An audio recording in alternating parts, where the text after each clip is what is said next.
30 degrees. Indianapolis Center, do you have any test operations restricted area 2508? Aries 31, roger. Traffic is quite luminous and is exhibiting some non-ballistic motion, over. Roger, Aries 31. Continue to send at your discretion, over. Okay, Center. The traffic is approaching head-on, ultra bright, and really moving. And right by us right now. There are 1,000 UFO sightings reported around the world every month. 90% of these sightings can be explained, but 10% cannot. Officially and unofficially, the U.S. military has been investigating UFOs since 1947. Their top secret goal is to find out what's behind these unexplained sightings. The Pentagon classifies them as unusual airborne anomalies, but a better term is X-Files. Join us now as Mack Maloney and Commander Cobra explore these unsolved cases, UFO incidents that baffle even the U.S. military. This is Mack Maloney's Military X-Files. And now, here's Mack Maloney. Well, good evening, everyone. Welcome to Mack Maloney's Military X-Files show here on the Distant Thunder Radio Network. This is Mack Maloney. What a show we have for you tonight. But first, let's introduce the members of the posse. Girls, get ready. Get your fans out. Your big box of Kleenex. Your extra big box of wipes. Your fans, your misters. Because he's here, the very famous Juan. Hey, Mac, how's it going? Hello, girls. Hello, everybody. Welcome to the show. We're going to have a good time tonight, aren't we? Like we always do. Should we I rewrite? live for this. What do you think about rewriting your opening there someday? Yeah, sure. Okay. You know, just We don't even need to give the fan and the misters. Oh no, people write. We need a fan in like I usually do. We need a fan fit. We should switch it up. We should make the UFO mechanic the guy that needs the Cobra can Cobra can be the first guy. Oh, okay, yeah, Cobra. Well, it's a given with him. Anyway, speaking of Cobra, I'm sorry, I'm just adjusting my. I don't have the right camera angle here. Oh my God, here we go. Up there in the great state of Maine, where there's about 10 feet of snow on the ground, I'm sure. They know him as Coco on the streets. We know him as Commander Cobra. Coco, how you doing? As always, Mac, a pleasure to join the formation and be on the wing. Yes. Thank you very much for having me once again. Yes. How you doing, Cobra? I'm doing well, Juan.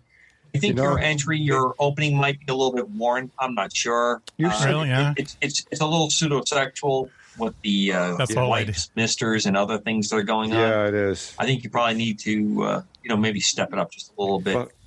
I usually prepare for it by watching if the audience could only see you in the round glasses and Mick Jagger Rolling Stones poster flag in the background, they'd understand why there's misters. And you know what that is in the background? It's actually a beach blanket. Yes, we know that. It's a real hit with the ladies down at Hampton. Down at Hampton. Okay. Okay, not exactly the Riviera, hey, but look at the tongue on that guy. Yeah, right. No. Wow. Okay, moving on. Thank you, Coco. Up there in Battle Creek, Michigan, the Battle Creek of the Republic, national correspondent, Switchblade Steve Ward, Switch 8. It is great to be here tonight. Okay, and how's things with you? Hey, Switch. Everything is beyond wonderful, Mac. Okay. All right, now we got to comment on his hair again because this is 3 weeks in a row. He has a different hairstyle. Where's the pot? Where's the pot in his hair? The pot is gone, right? I got it cut. Okay. It's on backwards tonight. Is it on backwards? Thank you, Club. It's on backwards. It's on his left side. Wow. The way I'm seeing you got to turn it around. Okay, listen. Right. It's time to go to our security chief, Willy Clubb. Sorry, Willy Clubb is with us in beautiful Methuen, Massachusetts. Willie, how you doing? Whitey. Good, you can call me whatever you want. Whitey There's a lot of energy here already. Is that what it is? That's scary. That's what we need the wipes for. Energy, yeah. Also joining Cobra's got aliens in his office. That's what it looks like. Joining us, lightening up and brightening up the show is our favorite. We're going to call her Good Witch this week, okay? Raven up in upstate New York. How are you doing, Raven? Issues. How are you? Hi. Thank Raven. you so much for having me. Hi. Okay. You bet. Good to see everyone. This is our weekly. Have you anytime. Raven. Yeah, right. Our weekly overdose of Winona Ryder lookalike. 2 hours. Winona Raven, we call her. Winona Raven. I wish. Thanks for company. Thanks for joining us tonight. Let me get a tattoo. Raven forever. Really? Oh my God, yes. Okay. Tattoos are forever. So you're writing the right thing on there. I know. Also joining my us. tattoo place is closed up. Okay, we'll have that translated for you. Joining the softball team in left field is UFO mechanic Al Renaldo. Al, how you doing tonight? Very good, sir. And how is everyone? Okay. Everyone's great, Al. Okay. Excellent. I've got a little company with me here. Get that cat out of here. Cats are not. Get rid of that cat. That's just a way to get into Raven's heart, and it's not Get the working. cat's out of the bag at Al's house. Get it. The cat's out of the bag. Yeah. We've got to put an end to this of showing furry animals to our female she's correspondent. very nosy. Sorry. Aww. I'm just trying my best. Sorry. Okay. So here we are. We're going to have later on tonight, we're going to be talking to our good buddy Ross Sharp, our friend from across the portal. He is one of the things that he's involved in is that he is he and his mad Englishman friend. You hear us talk about it all the time. They're putting back together a Mosquito World War II attack plane, two Rolls-Royce engines on basically a wooden airplane is the fastest thing going. That's one of the things he's involved in. But we're going to be talking tonight about this continuing search for Area 51 in the United Kingdom, in England. Does England have an Area 51? And there's a lot of people say there's no way, and then there's a lot of people who say, yes, here it is. And there's like a number of suspected places, but Ross is going to talk about one of them tonight. Has a really interesting history. I can't pronounce the name. Can you, Al, I know I sent you the notes. Do you know how to pronounce that name in England? I'm not going to say it right. No, we'll wait till we have Let our him expert say, yeah, it's on board. About 50 letters in it. So anyway, we're going to be talking to him later on, and then we're going to be talking to switch a report from the Fringe. Also, if we have enough time, what's happening is because shows are now archived on many, many places, including Apple Podcasts, Podbean, the works.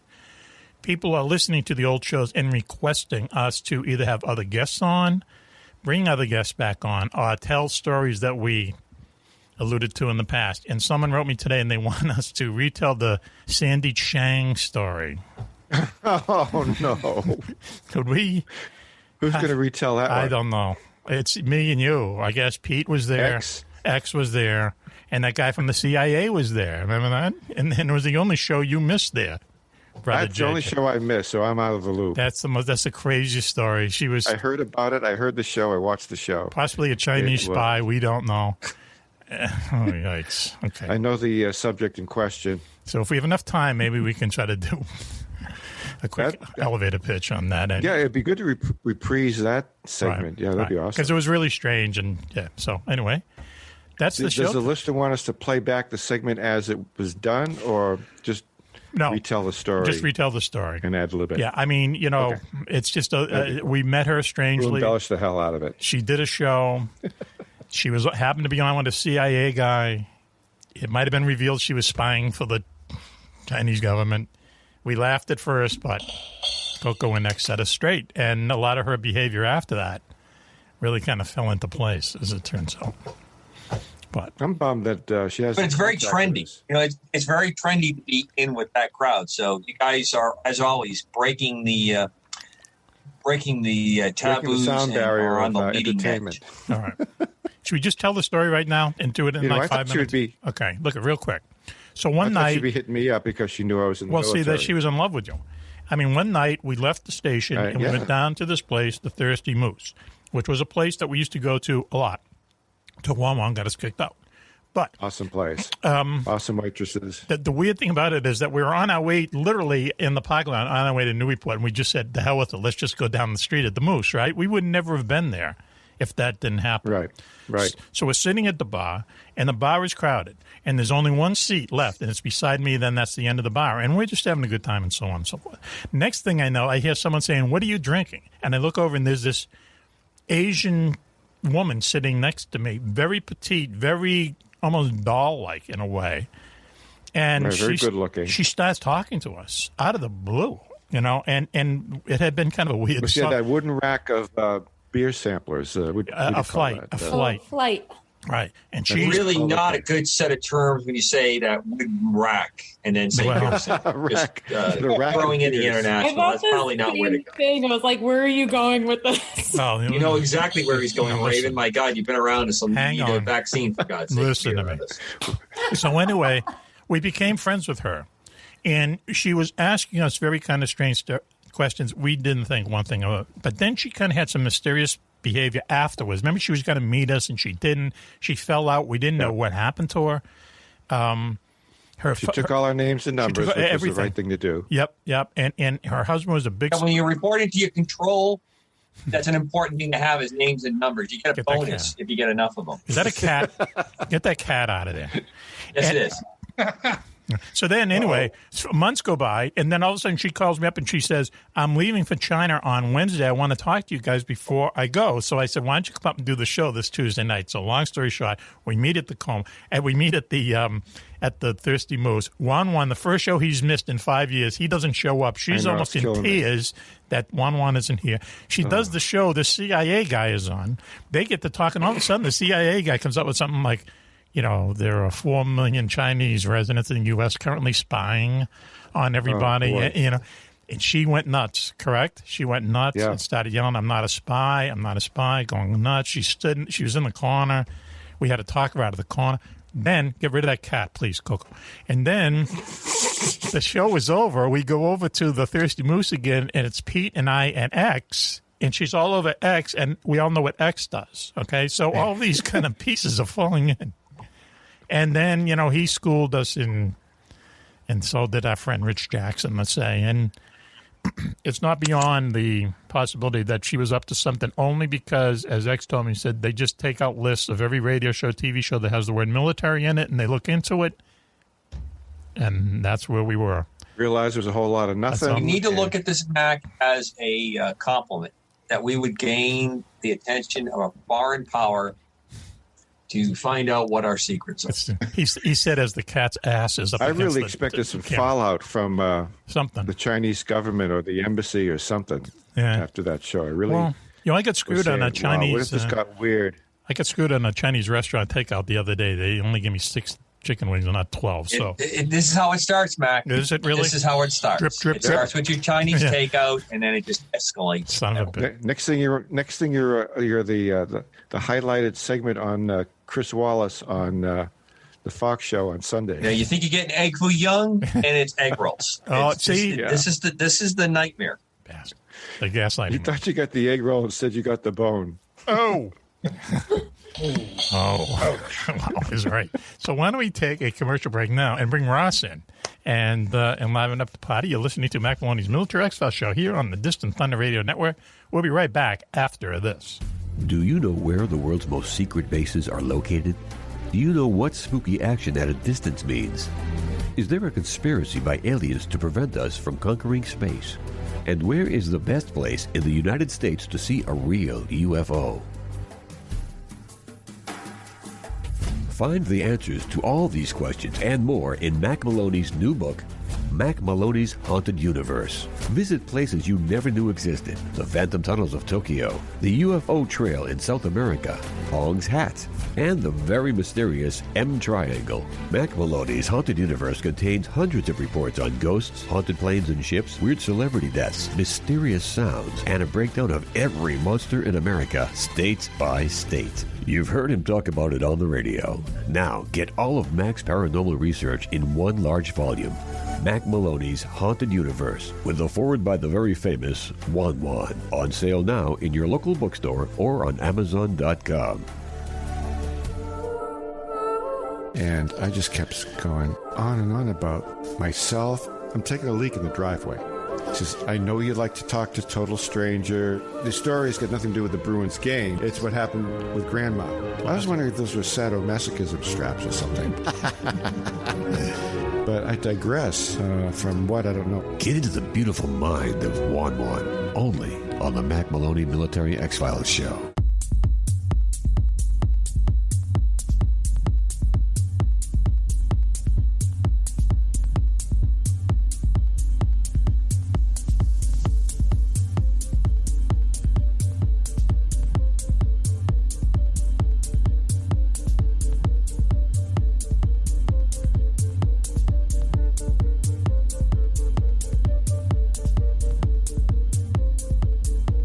everyone, to Mack Maloney's Military X-Files show here on the Distant Thunder Radio Network. This is Mack Maloney. What a show we have you tonight, but let me quickly introduce the members of the posse.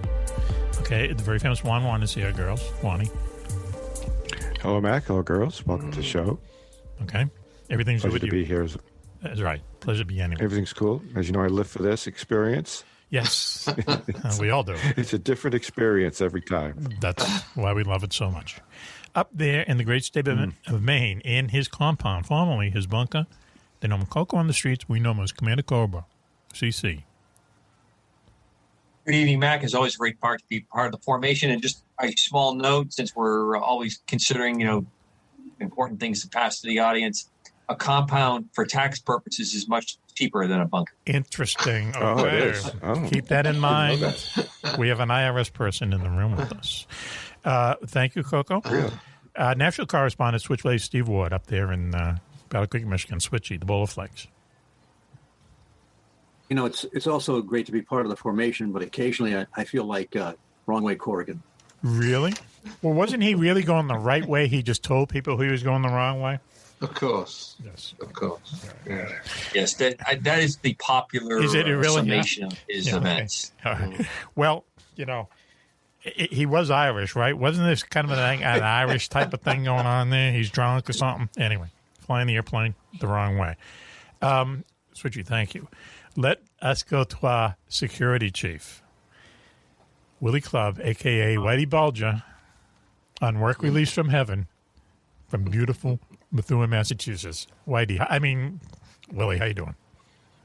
Oh, I'm doing great, Mac. Hi, folks. Great to see you, Willie. Yep. He's As looking I good. said, the energy is coming right off the screen here tonight. So That's the secret. It is. I feel it. Is that what that is? Yeah. I've been cleaning it away with paper towels. Listen. Sort of like when you're frying hamburgers and the grease kind of flies out. Splatters all over the place. Hey. Yeah. It's kind of like that. Whatever image you want to have there, Switchy, that's cool. Hey, listen. Really, really charming up the show is our favorite white witch, good witch. Winona Raven up there in upstate New York. How you doing tonight, Raven? Hi, thanks for having me. Hi, Raven. Normal, Nice to see hello. Nice to see everyone as usual. Wow. And you got a new background going on. You get, it's very... It's the same background. I just moved my computer. Oh, okay. All right. Yeah. I was going to say, it looks like half split. That's the way to do it. My plant great? Yeah, it sure is. Yeah. Whatever that I is. can't recognize it. What kind of plant is It's it? a cocoa An plant. aloe plant. It's huge. All right. Ooh. Okay. There's a joke there somewhere, but it looks like a spider or something. Or Yeah. don't scare her. Okay. An aloe plant. Okay. Also joining us, by the time I introduce everyone, the segment will be over. Listen, also joining us, making a special appearance, is UFO mechanic Al Renaldo. Al, busy schedule. Good Thanks evening, for joining. Max. Good evening, everyone. How are you doing? Al. How you doing? yeah. Yeah. Doing well. Okay. You don't have any... Speaking of Methuen, Mass, there's a Mexican place I really enjoy going to. Oh, really? Doing Lawrence line. So I end up in Lawrence or Methuen at least once a week. Wow. Okay. End up, huh? For the locals. End up Lucky being yes. chased by the police or what? Yeah, you don't want to up. end up over there, frankly. But, you Don't talk about the police. pass through and go over the speed limit. If locals, you'll know what we're talking about. Anyway. Yeah. Also joining us from the rich part of the state of Massachusetts, our good friend Ross Sharp. Ross, how you doing, brother? Seen better days, bro, Yeah. but we'll get there. That's good. That's good, Ross. Okay. Yeah, You know, Ross reminds me of Sidney Greenstreet. Remember Yes. Sidney Greenstreet? Yes. British yes. actor. Yes. The voice Casablanca. and the facial. Yeah, I mean, You're right. unbelievable. Yeah, he was. I get a Claude Rains kind of thing going on. Oh, no, Sidney Greenstreet. Yeah, but Sidney Greenstreet. Find some images and put them up as backgrounds. Yeah, he was in a lot of Claude Rains The movies. gambling's going on in Mack Maloney's Military X-Files. Hey, wait a minute. Hold on.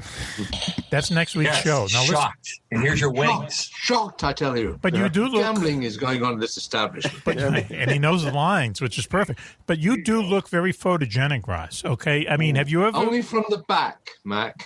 Yeah. But have you ever been in? I know you've been on the BBC, but have you ever been like in front of the camera? As weird as that sounds. Regrettably, yes. Uh-oh. For the camera, I mean. What would you do? Porno? You're afraid to tell us? Hardly. No, okay. Several segments on aircraft, of course. I was accused of moving a 63-ton Avro Vulcan bomber once. Yeah, I did actually. Now wait a minute. That's the story. So the accusation was true. Typically perfectly phrased British right there. Did he I was accused of this. Of what? Yeah. Which I actually did. Of stealing it? Of flying it? No, I had to move it using a prime mover because the bird wouldn't fly. So we winched it using a prime mover over about a mile and a half. A Vulcan bomber is a British version of like a B-52 bomber. It's like an enormous airplane. Yeah. Wow, huh? Okay. All right. Yeah, interesting. All right. But I think you could still get into the biz, to tell you the truth. I could see him as being, you know what I mean? Definitely. Yeah, like the real rich guy who comes in at the end of the story and pays everyone off or something, you know? Oh, yeah. Okay. Absolutely. Coco, you're my agent. Can you put that together, please? Episode of I have Masterpiece done some Mystery. testing, shall we say, but that was many years ago. Really? You know, okay. When someone's coming from Metro West, those in the know what we're talking about. I do when we say know. Metro I used to work West. in It all Chestnut makes Hill. perfect sense. It all. When you see it in the paper, instead of know an it. S, it's a $sign, right? Is that basically what we're talking about? Anyway. There's some nice places along that route. There is. There is. It's a nice part of the world, and there's no doubt about it, you know? You know, when you say, you need to pull over and find some shade, there's shade everywhere down that street, down those neighborhoods everywhere. Wow. Huge trees on the sidewalk. Wow. Man. What color is the sky in your world, Juan? Well, I worked in Chestnut Hill. Oh, that's it was true. a good Yeah, gig, but it was like a long commute for me from Lake Winnipesaukee.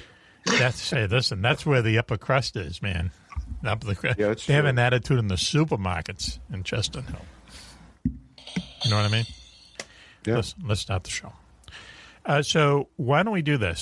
So Russ, one of the things we want to talk to you about tonight is we have this continuing question asked: is there a Area 51 in the United Kingdom? Now, we've done a couple shows about this, and one of the things, it's kind of half of one, half the other, as everything is. First of all, people say you cannot have an Area 51 in our sense of the term in the UK because it's too small. I mean, the Area 51, the Nevada test range in Nevada is almost as big as the UK, you know? So how are you going to do it when you can fly across the UK in a jet in minutes? On the other hand, there's like 7 suspects. So it's kind of odd, you know what I mean?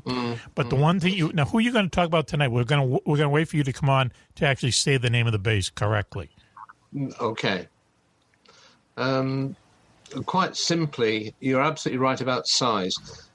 Roughly, Area 51 is 23 miles by 25, which is more than 380,000 acres. And that's roughly a third of the size of Wiltshire, which is a sizable county in the UK that contains Stonehenge. You can't, you're absolutely right, Matt, you can't physically encompass that in the UK. It's too big to hide, you know, the elephant in the room. Too big to hide, yeah. But what you can do is you can split off some of the functions and pack them into various bases and areas around the UK, so it becomes a bit like the Purloined Letter.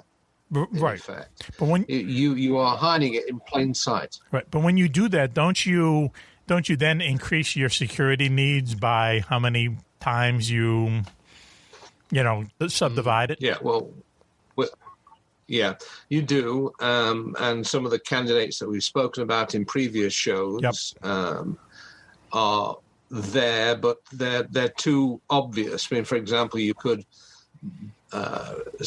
run some very nice activities out of Royal Air Force Fairford, which has a massive 10,000-foot runway, has special hangars designed to cater for B-2 bombers specifically.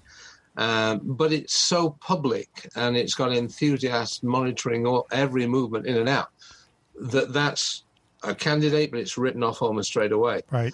The one we're going to talk about tonight is radically different. Yes.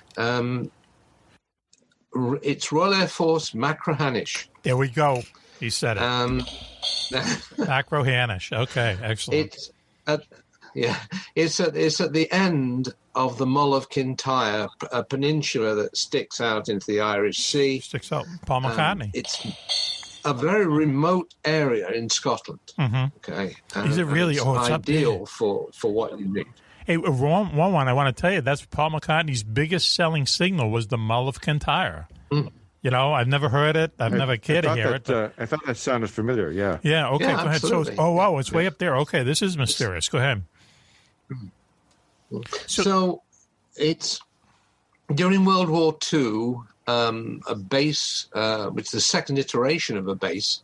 It had been used in World War I, but a much bigger base was built there because Royal Air Force Coastal Command needed massive runways to get their what's known as VLR aircraft, very long range, including things like B-24 Liberators and B-17s, off the ground with a big fuel load to get them out into the Atlantic.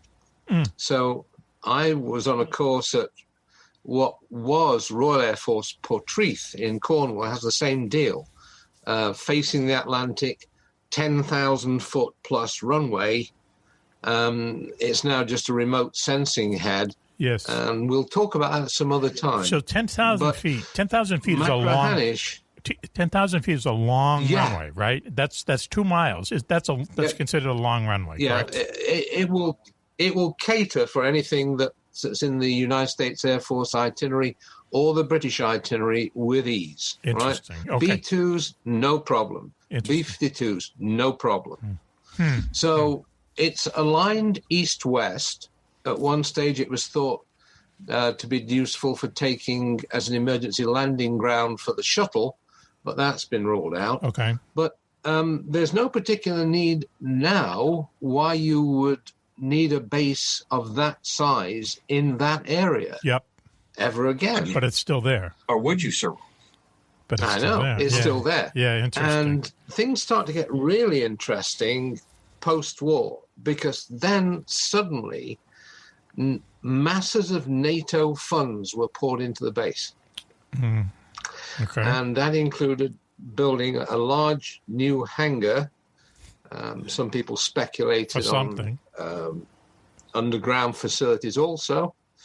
It started to involve with an upgrade of the runway, lots of other single occupancy quarters were built, large numbers of them. Interesting. No apparent reason, really. Yeah, think about that for a second. Yeah, right. So I'm thinking single seat jets, reconnaissance craft, or something, or cruise. Well, small cruise.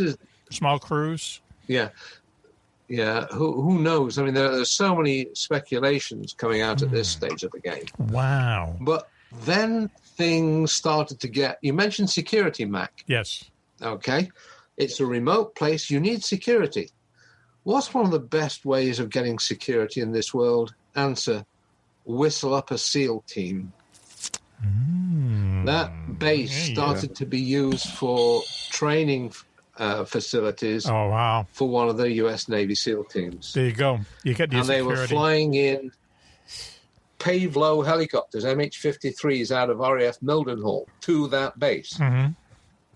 So you've got all the ingredients for, you're building layer on layer on layer, typical. Yep. It starts to read like a wingman novel. Whoa, okay, man? Unseal everywhere. Yes. Well, that's exactly how they do things. They, as you say, layer upon layer upon layer. Hey, we want to open the space. Where are we going to get security? Let's train the SEALs there. Okay. And all of a sudden, we got this place. What's funny is that Raven, as it turns out, has 5 questions where we did a lot of research today, and we figured out how. That absolutely the UK has an Area 51, and these are the 5 top reasons why. You want to do it now, Raven? I'm good. Okay, you guys let's good? go. Let's go. She's getting a lot of fan mail, by the way, and there's no surprise to that. Let's go. Top 5 reasons why we know the UK has an Area 51. Please strap in for this. Number 5, please, Raven. Okay. After 22 number 1 hits, dozens of platinum records, billions in record sales, endless worldwide adoration, plus more poon than China has rice, and a stage act so dynamic teenage girls would frequently urinate in their seats, how could the Beatles not be created in a top secret laboratory? How could the Beatles not be created in a top secret laboratory, Ross? Yes and no. Proof? Well, the monkeys were. Oh, that's not kind of, yeah. That's you know what that is? That's us winning the Revolutionary War. That's us getting back. That is the sound of one hand clapping right there, my friends. Wow. Okay. All right. Wow, that hurt. That's going to leave a mark. Please, number 4, Raven. That's going to leave a mark on Mac, no doubt. Number 4. Number 4. According to a 2002 report released by the British Defence Ministry, in 1956, as part of the Official Secrets Act, Parliament passed a law allowing the British military to secretly siphon funds from all the country's restaurant employee trainee programs, to pay for its own Area 51. And that's why British food is rarely referred to as quote-unquote fine cuisine or even quote-unquote edible. Now, wait a minute. There's a long road. That's a long road. It's a long road. Hold. Basically, what we're saying is talking about a law that the British military was able to take funds from the people who create the cuisine in the United Kingdom and for national defense, and that's why the food kind of isn't really popular. Are we going to be able to track down who actually wrote this? Yeah. And bring him to justice? The answer is no. Ross, you're the expert. I mean, come on, let's go. Speaking as someone whose mother was a master pastry chef, wow. Okay. I'm not going to flash up the photograph of my French boule, which I could. And I use French cheese throughout. All I can say is that British food, regional food, is vastly underrated. Once you get outside the main cities, then you start getting really good country food. Yeah, they call it pub food here in the United States. Raven, I just want you, if you have some examples of what British food might be, let's just talk about it, and let's just give us some examples, and let's let the audience decide, okay? You tell me if any of this is edible. Go ahead, please, Raven. All right, I have examples. I have jellied eels. They eat jelly eels. It's literally eel heads in Jello. Go ahead, please, Raven. Blood pudding. Blood pudding. Very popular. That's known as black pudding in my area of the woods, and it's great stuff. It's soup made of. It's like pig. It actually is pretty good. It's pig blood for soup. Go ahead. Haggis. Great. I've had it. It's not bad. Lovely stuff.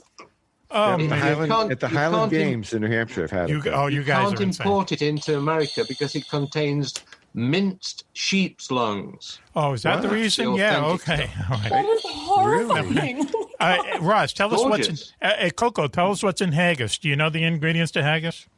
Well, it's usually all the entrails that were left over from various animals on the farm. The modern haggis is now a much more healthy blend, and I've had it done with almost every kind of meat possible, mixed in with the various oatmeals and things of nature. The real key to haggis is a good scotch. Get drunk before you eat it. Screenshot of Raven right now. You have to serve she's it ready to go. And this is a direct quote from someone who's half Scot. Mashed neeps and tatties. Right. Neeps and tatties. That means he's half drunk. Taking notes at home. All right, listen, I got to ask. That'll be mashed potatoes and mashed rutabaga for you guys. Okay. You're making me sick. Mashed together. Hey, Al Renaldo, UFO Mechanic. Good. UFO Mechanic, Al Renaldo. Have you ever had haggis? No, I have not. I have heard of it, and I don't think I would ever partake. Ever. It's the intestines of every animal you can think of, basically, right? Isn't it just like mixed up intestines? Is that the quick way of putting it? It involves things like, as I said, sheep's lung, oatmeal. It's served with a thick gravy and bashed neeps and tatties, and a very good scotch. Yeah, like I say, you get drunk and then you eat it. You know. Raven, please, next inedible British food, please. Sounds great. Yes. So the next one I have is tripe. Oh yes, great. It's the inner lining of a cow's stomach. Yeah, it's really good. It's served with a milk sauce and boiled onions. Oh, my. One of my father's favorite dishes. Hey, listen. Hey, Clubb, how many Fenway Franks have you had in your life? Oh, I couldn't count. Okay, it still isn't enough what he's talking about. One meal of this would cover it all. Okay, please, Raven, before we run out of steam here, what's the next? Stargazy pie? Stargazy pie. Oh, that's a Cornish delicacy. You'd love this, Raven. It's a pie it's with... actually it's a fish pie with a crust, and it actually has the mackerel's heads, complete with the eyes, poking out of the crust. Stop Hence it. the name Stargazy pie. She's saying stop it, and I agree with her. Nope. I don't eat anything with a face. Well, believe me, you have 4 of them in this thing. Anytime you say fish pie, you don't have to go any further. I was going to say fish and finger pie. No. Pennyland. No, that's a Beatles line. Steady on. Let's go. Next one, please. Please, Raven. Okay. And the worst of all, mushy peas. Mushy peas. Delicacy. Unbelievable. One of my Someone gave me a can of mushy peas You once. can buy it in a can.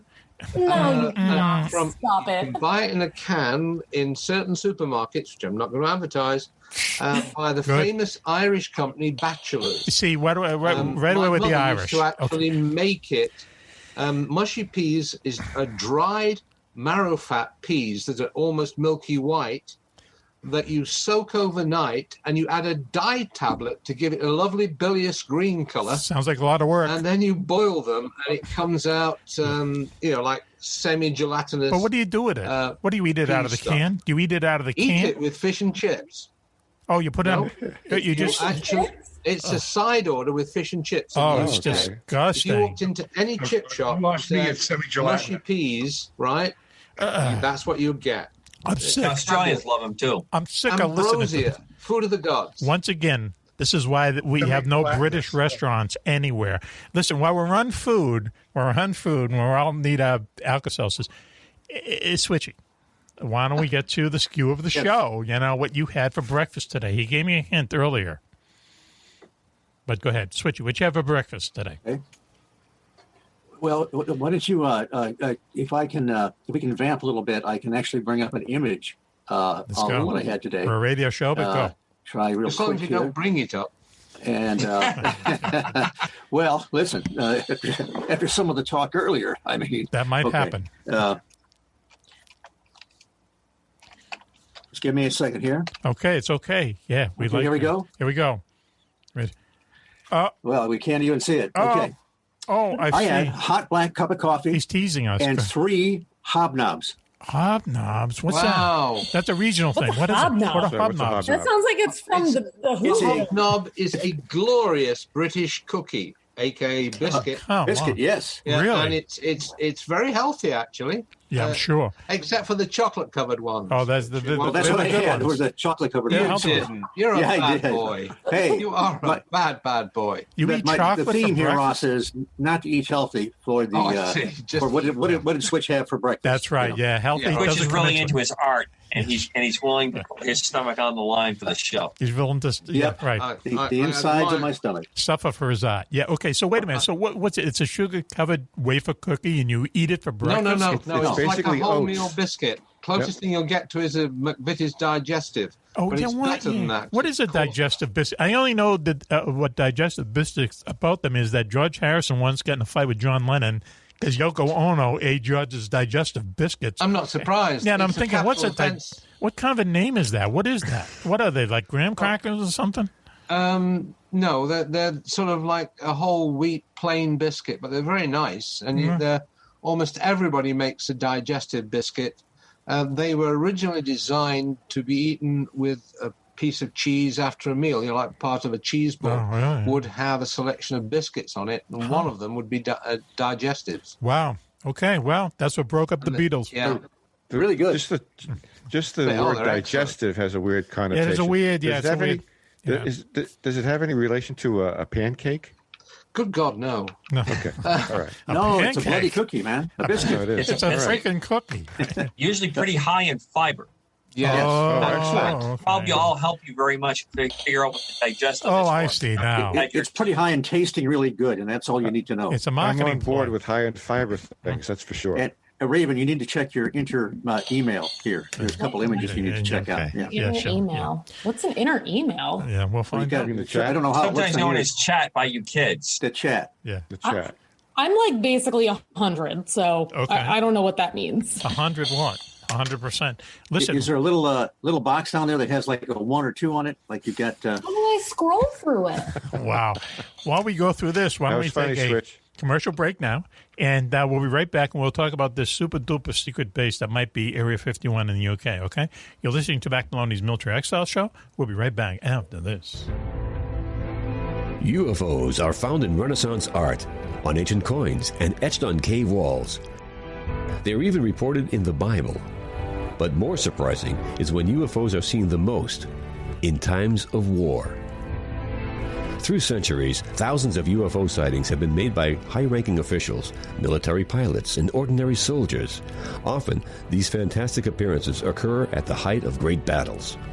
From World War I to D-Day to Korea, Vietnam, and beyond, military investigators are baffled. Why do UFO sightings spike so drastically during wartime? Could it be mistaken aircraft, or is someone or something looking in on us? In UFOs in Wartime, What They Didn't Want You to Know, Mack Maloney chronicles centuries of these incredible sightings and tries to solve the puzzle of why so many UFOs are seen while humanity is at war. Read about the scare ships, the ghost planes, and the ghost rockets, alien giants in the jungles of Vietnam, UFOs controlling our ICBM bases, dogfights with flying saucers during the Gulf War, and more. 300 pages of unbelievable stories, along with many startling photographs. That's UFOs in Wartime, What They Didn't Want You to Know, by Mack Maloney. On sale at your local bookstore or on Amazon.com.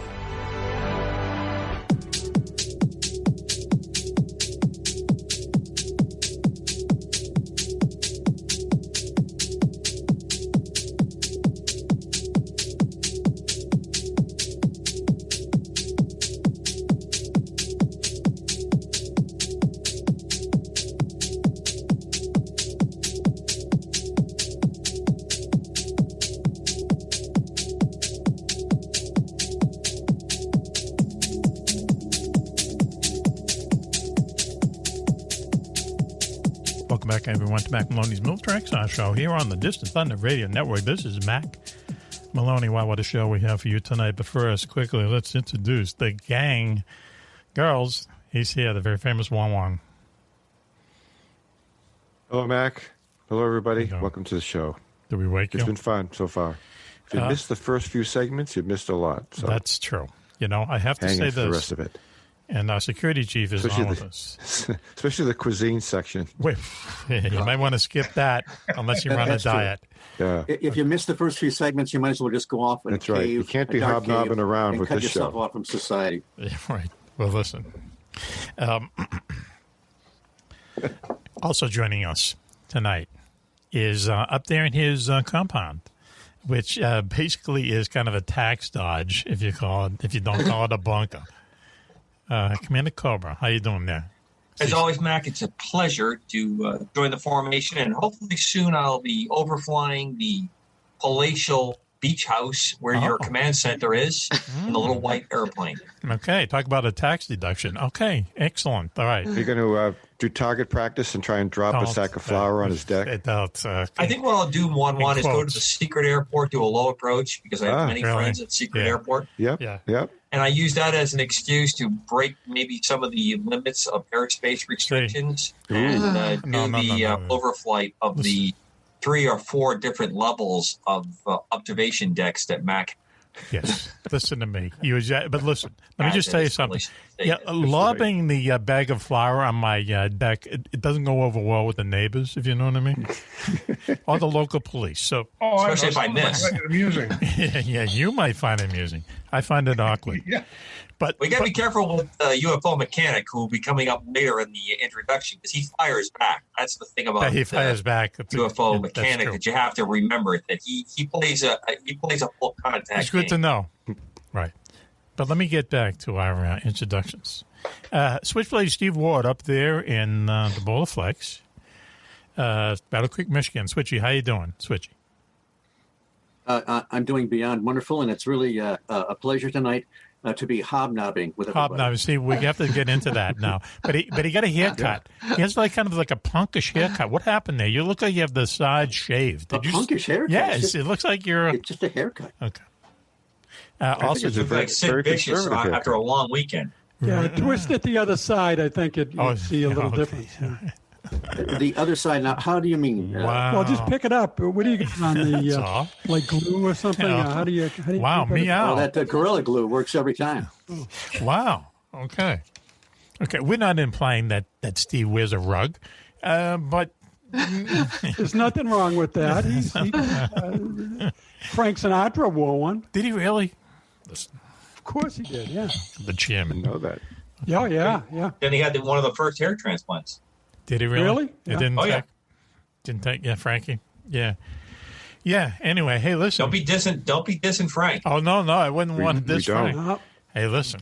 Chairman of the board there. Don't be screwing around with Frank. We all love Frank. We all love Frank. Juan and I encountered someone the other day who had encountered Frank's daughter. Remember that there, Wani? Yeah. Yeah, you're right. You don't want to diss the chairman. Yeah. These boots are made for walking. Well, that's what he said. Sinatra story. Yep, it's quite a story. That's right. Anyway, so our security chief, Willy Clubb in beautiful Methuen, Mass. How are you doing there, Willie? You know, things here at the gated community, you're doing all right. That's good. Good to hear. Having fun here tonight. I'm getting a real appetite for British things now. I mean, British cuisine. I thought you were going to say Mexican. Yeah. We had on good authority that there's an excellent Mexican restaurant not far from your abode. If you want to go over there. I don't know because I don't eat it. But this British food here, all these different organs and stuff. Yeah, it sounds appetizing, yeah. Yeah. When they said semi-gelatinous, I was out. Yeah, that was it. Eel pie, fish pie. That ain't happening. Yeah, okay. That voice you hear is UFO Mechanic. Renaldo. Al, thanks for joining us tonight. Good evening, Mac. Good evening, everyone. Hi, Al. And Al, the owner of several Porsches in a very, very rare Corvette. Can we say that, Al? Is that correct? Right? That's accurate. It's one of a couple of thousand. Yeah. There weren't a lot of them. That's right. Yeah. But okay. Again, it's a Corvette. So. Yeah, it's a nice car. Very Is it a Corvette with the Lotus engine in it? Yes. Oh, yeah. Those are awesome. Yeah. That was the coolest thing they made. Yes. Wow. Our special guest, Ross Sharp from across the puddle. Yeah. No, but he lives in the very exclusive part of Massachusetts. I live in a gated community that's so exclusive it doesn't have gates. Oh, it doesn't Does it have really? guards? It has guards, yeah. It has a gatehouse and it has guards, but it doesn't have gates. A gate? Yeah, those are the invisible gates. Gate. Right. Yeah, they're invisible. You get a shock if you try to... You get a shock if you have to pay the common charge. Oh. That's how it works. Oh. Hey. I bet. Wow, you live in Wellesley, right? Do you live in Wellesley? Yes. Oh, wow. Wellesley. That says it all. We prefer to refer to it as Metro West. Yes, right. Yeah, those like of us that are in the know. Right. Yes, right. But people kill to get that zip code. You know what I mean? Yeah. That area code. Wellesley. Wow. Yeah, that's okay, Ross. We won't hold it against you. I'm glad somebody won't. Almost everyone else does, Matt. Really. That's the days we live in there, brother. So listen, we're talking about this, but before we go back and talk about this secret airbase in the UK, that might be the UK's Area 51, Coco and I talked a little bit this morning about this kind of, if there's ever a funny story in like a military X-file, this is one of them. And it started with this photograph that someone sent out of General Schwarzkopf during the Gulf War, being escorted by armed civilians, and they identified the civilians in the photo as Delta Force. But I remember from years ago hearing that these people that were escorting him around were actually part of this thing called the SAS, believe it or not, but it's the State Department something team, Coco, but they're a special ops team that the State Department of the United States has, and they're badass and you never hear about them. Anyway, we started talking about this, and Coco has a very funny story about these guys in Iraq, if that's possible. How's that, Cece? The U.S. part of the coalition during Desert Storm decided they were going to drop what we call a daisy cutter on a location near Basra. And the SAS, Green Berets, Rangers. There was a number of them out there that were hidden in spider holes and other kinds of hides all around because of the Scud missile thing going on. Right. And I still don't remember the complete reason that we dropped this daisy cutter, but it's an amazing bomb. It's so big it has to come out of something like a C-130 or a C-17. It doesn't go on a bomber. Right. It's guys are on pallets and they push it out of the back of the airplane, and the airplane leaps in the air. It's like a conventional nuclear bomb. It's like an explosive nuclear bomb. And the SAS team got on the net pretty quick, talking about their American cousins with terms like cowboys and other things, and not in an affectionate way, indicating that they thought we had detonated the tactical nuke, because in the darkness, the conditions were just right with the sand, which is like talcum powder, the size of this bomb that went off. It looked like a small mushroom cloud, obviously, which often happens with these kinds of munitions, as well as the light bending through the huge cloud of sand that went up. Not what it was pretty funny to calm them all down and make sure they knew that they weren't going to get radiated. What was going on? Little lack of proper decorum there with our. Well, you see a mushroom cloud, you kick into another gear. You know what I mean? Like, let's get out of here. But I've seen stuff. Especially I know when you can see it. When you know you can see it, there's other things happening that you can't see. Yeah, right. They cover that about the first half hour of the class. Can I butt in with my very short SAS story? Yes, please. Absolutely. Okay. Well, back in an earlier part of my career that we can't talk about. Yes. I was in charge of half an airfield. Okay. Now, the other half was run by the Royal Navy. In England? This is happening? As a matter of fact, it was a big pardon? Happening in England or somewhere else? Yep. In England. Okay, go ahead. In England. Go ahead. And it was a Royal Naval Aircraft Yard that was there for the storage and maintenance of rotary-winged aircraft, Commander. Okay, helicopters. That aircraft yard no longer exists. Right, it's been closed.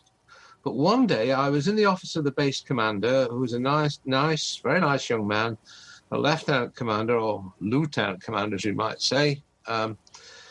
And there was a knock on the door.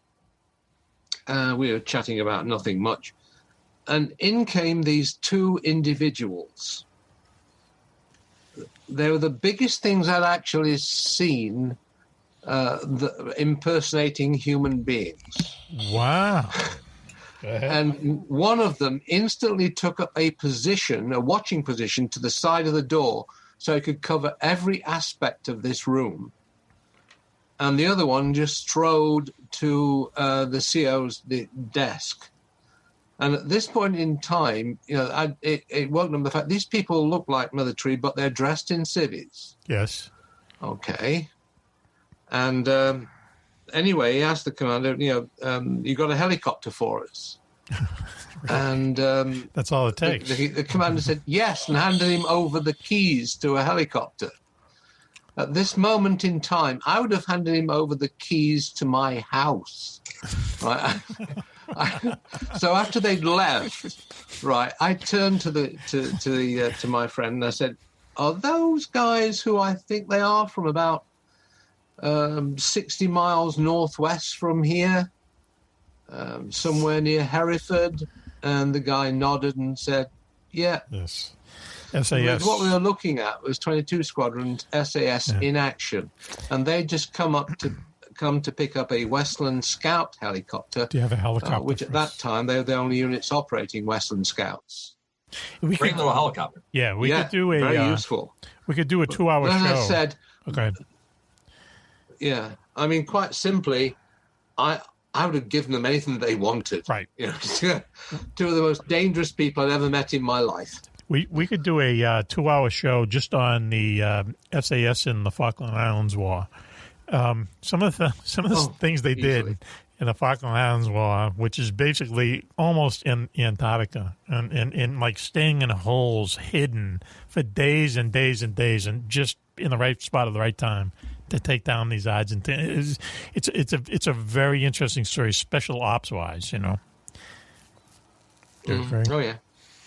Now, that whole war was very interesting. Anyway. Not to go into a sidetrack, but that whole war is very interesting, how it played out and how the British kind of... And that island figures prominently in different wingman variations. I can't help it. Yeah. Such an odd war. You know? So, anyway. So, listen, we're talking about this... figures prominently in the series The Crown as well. Does it really? Yeah. Oh, there you go. The war? There we go. Yeah, it's covered in The Crown. Yep. Yeah. The Queen was very distressed over what was going on in the Falkland Islands. Really? Yeah, the Queen was. The Crown. Hey, listen, we saw The Crown.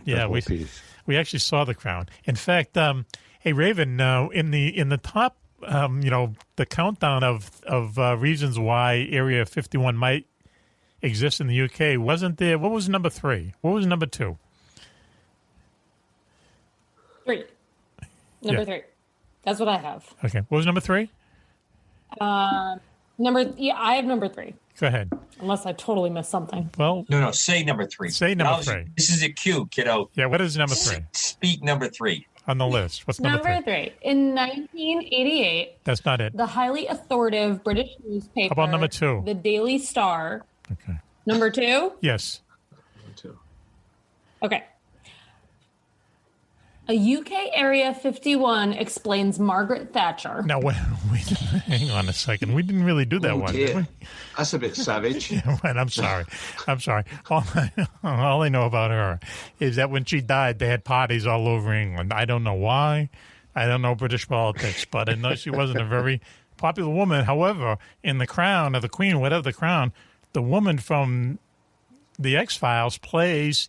Margaret Thatcher, and it's like she's exactly like Gillian Anderson. Yeah, she's half her height. Oh, yeah, she wasn't as tall, but I mean, she had the mannerisms and the way she talked and the way she moved. I thought that was really good. I don't know if Queen Elizabeth was really that involved in stuff. Ross, did you see that? Did you see The Crown? Not to get off track. Yeah, well, as someone who very fortunately has had 2 royal dinners. Yes. No kidding, really? Yeah, really. Wow. They didn't serve haggis, did they? They haggis? With Prince Charles. They served That's a whole other story, by the way. Okay. A haggis tray. Ritz crackers. Don't even. Ross, go there. There's a point where you get pearls before swine, and we're at it, bro. We're at it. Okay. I've run out of pearls at this stage. I've run out of pearls, Coco. Have you got any left? No, seriously. Go ahead. All I can say is that the Queen automatically meets new prime ministers. Right. Yeah. And she's met 40. Oh, wow, huh? That's true. Wow, okay. So at this stage of the game, you've got someone who is one of the top foreign relations experts in the world, yet wields no power. Yeah, interesting. But the weekly audience with the Prime Minister is no cheap shot. It's definitely a two-way street because that lady knows her onion. Yeah, but don't they play it as a cheap? Don't they play it? Don't they play it as something that's just kind of functional and they don't really talk about stuff? Well, it is theoretically functional. What the monarch does, in effect, and this is a whole other story. That's okay. The reason that the constitutional monarchy functions is the spots that the Queen occupies and exercises no power from. She's head of state. Right. She just sits down and gives a speech at the opening of every parliament. That's it. Right. She dissolves parliament and summons parliament, but only at the request of the prime minister at the time. Right. She is head of the armed forces. Doesn't command them. Right. That's not she's even head of the Church of England. Yep. Right. Doesn't issue religious edicts. Well, this does not make sense. But by being in those spots, right, she stops anybody else being in them. Yeah. So it's not what she does; it's what she prevents from happening. Wow, that's the first time I've ever had that explained to me. Now I understand. And she's been around for a long time, and that royal family has some kind of gene in them, man. They last a long time. Well, yeah, I'll say her mother did quite well. Mother was best wishes, shout out, shall we say, the Duke of Edinburgh is currently in hospital. He is 99. Yeah, right, and a genuine World War II vet, Yes. As did his wife, for that matter. Yeah, interesting. But the Duke of Edinburgh commanded a destroyer in the British Pacific Fleet in 1945. Mm-hmm. That tells you a lot. Yeah. There's no doubt that the British are kind of nuts in combat. They're very brave, and they do these very odd kind of things, that only they would pull off, that only they would come up with, and then somehow they pull off. And there's lots Prince of stories. Andrew flew combat in the Falklands that we've mentioned. Did he? One of the things he did was to literally fly behind a British warship and act as a decoy for Exocet missiles. Take the missile for the destroyer? Right. Yeah, cool. Wow. Well, just pull up hard on the collective, get the heck out of there at the very, very last, beyond the last second. No, thanks. So the helicopter goes straight up and the Exocet goes underneath you. No, thanks. Yeah. An Exocet is a missile. In theory, it sounds really good on yes. Blackboard. That always sounds good on the Blackboard. On Blackboard. When you're charting that one out in the brief. It's a missile that destroys entire warships. That's how big the missile is. An Exocet missile. They're firing a lot on the Falklands. It reduces seeking a Sikorsky 61 to chaff. Oh, yeah, to nothing. And very small chaff as well, Commander.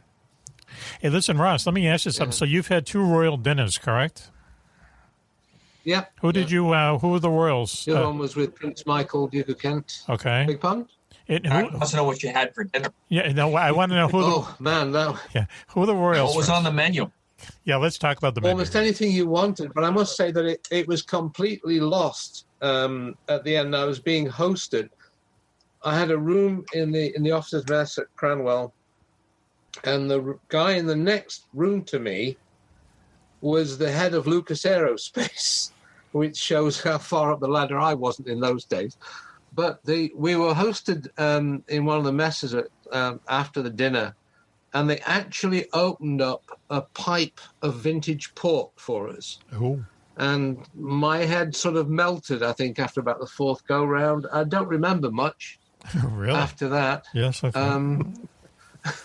Happens to the best of us. It was, that was a 2.5. By the way, that was the 50th anniversary of Jet Flight dinner with Air Commodore Whittle on TV link from his home in Virginia. Famous jet engine guy, right? He was, he was extremely ill at the time. I actually had a long chat with his son Chris, who was a captain in a senior 747 captain with Cathay Pacific at that stage. It was a glittering occasion. Yeah. Apart from one participant. Yeah. So what was the food? Sort of staggering around at the end. That's okay.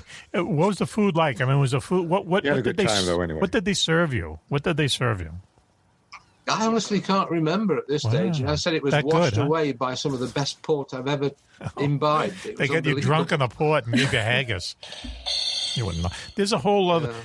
All I had to do was research. I typed in, like disgusting English foods, and there's like about 90 of them. And if it starts off with jellied eels, it can only get worse. I mean, I know we're going off track here, but how can you eat that stuff? How can you eat a pie with fish heads in it? I mean, that's just. You don't necessarily eat the fish. I mean, you don't eat the fish. Poking out of the crust, you say. Eating eels like Christmas. Oof. Yeah, no, I'm looking at Raven. She's turning pale. Let's get to the subject, okay, before she... All right. Yeah, okay. So anyway, let's get... You eat like corn on the cob if when it's prepared like that. You just nibble the nice white meat right off the center bone structure. Stop. Yeah. God. Oh, boy. I'm trash. Okay, me too. I eat like garbage food. SpaghettiOs. Yeah, SpaghettiOs are good. You know what they say in... At one time they were food. Right. Early on in the process, they were wonderful. Oh, I hated that stuff. Yeah, that's what, in the Big Bang Theory, Sheldon goes, that's what the Romans gave Jesus when he was a prisoner. Italian food. SpaghettiOs. Yeah. Yeah. Nice to know that those little tiny... meatballs that are in SpaghettiOs, yes, they'll last forever. Forever. So what more do you want? 25 years. Yeah, right. Commonly found in your air raid shelter. What's your problem? Food is food, as it turns out. Absolutely. Okay. And in Clubb, you found out that there's a Mexican restaurant right near you. Now you can leave your gated community, and make a beeline over to the Lawrence line. I can't wait to get over there. The best burritos in town. Yeah, there you go. In Methuen. A little inside, but here we go. It's definitely a taco joke there, but I'm not bringing it up. Right. No, don't go. How about a haggis burrito? That would be good. No. But listen, now that we're on to it. I did have a whale meat taco in Alaska. Oh, see, that's disgusting, man. Why? Why would you eat? I think whale meat. I think I could do whale meat. It's blubber. It's pretty gamey. It's pretty gamey. It's pretty game. Wow, what a surprise. Okay, that a whale would be given. But why would you eat it? Why would you eat it? Because someone challenged when you? When you're on a ship and you're not on the ship anymore, that's baloney. And you're on shore leave, when you have liberty, you'll do a lot of things that you probably would never do if you weren't in that situation. Why? Because you're loaded? That is very true, Cobra. I got some stories, too. We can make a segment out of. I'm sure that the other sailor on the board here tonight could add, but he's being very, very, very sophisticated. Well, yeah, that's right. Holding back. Yeah, he has a bunch of chocolate donuts. I'm glad you noticed how him. sophisticated I was. Right. With the chocolate donuts behind you? It was the chocolate donuts that gave it away, Switch. Wow. Switch, you are the beacon of sophistication. Like a beacon on a fog-shrouded night. You're giving Sir Ross a lot here a run for his British coolness. Wow. You guys are you're like peers of the realm going on here. Well, listen. Now that the train has gone off the tracks, I just want to say that one of the reasons that we thought the UK had an Area 51 that we chose not to do was that they're working on a secret project to get Prince, what's his name? Who's the next guy? Harry, Andrew? Which one do you want to talk about? The old guy. The guy, the next son. Prince Charles. Prince Charles. Was a secret project. Old guy. Secret project to get Prince Charles a new set of eyeglasses, because what's the matter with this guy? I mean, I don't want to sound sexist, but he was married to one of the most glamorous women in the world, right? Ross, I'm not picking on you. I know. I mean, Princess Di? Yes. Yeah. And, she's awesome. And I watched that show. I watched the show, No, I cried on every episode. Every time he was mean to Diana, I was weeping. I don't get it. Yeah, and he was in love with that other woman. Talk about a large box of Kleenex. Yeah, who was not. He's known to be one of the brightest bulbs of the. Well, I guess so. Yeah, I don't know. That's a mystery. That I don't know. I know everyone loves everyone and so on, but he really. He straight up sucks. Let's be real. Come on. What does? Sucks. What does? I can't believe I've been thrown into the position defending Prince Charles since I don't have any real spot here. But I mean, everybody's relationships. When did this become a relationship? I don't know, but my God, if folks are tuning 5 minutes in ago.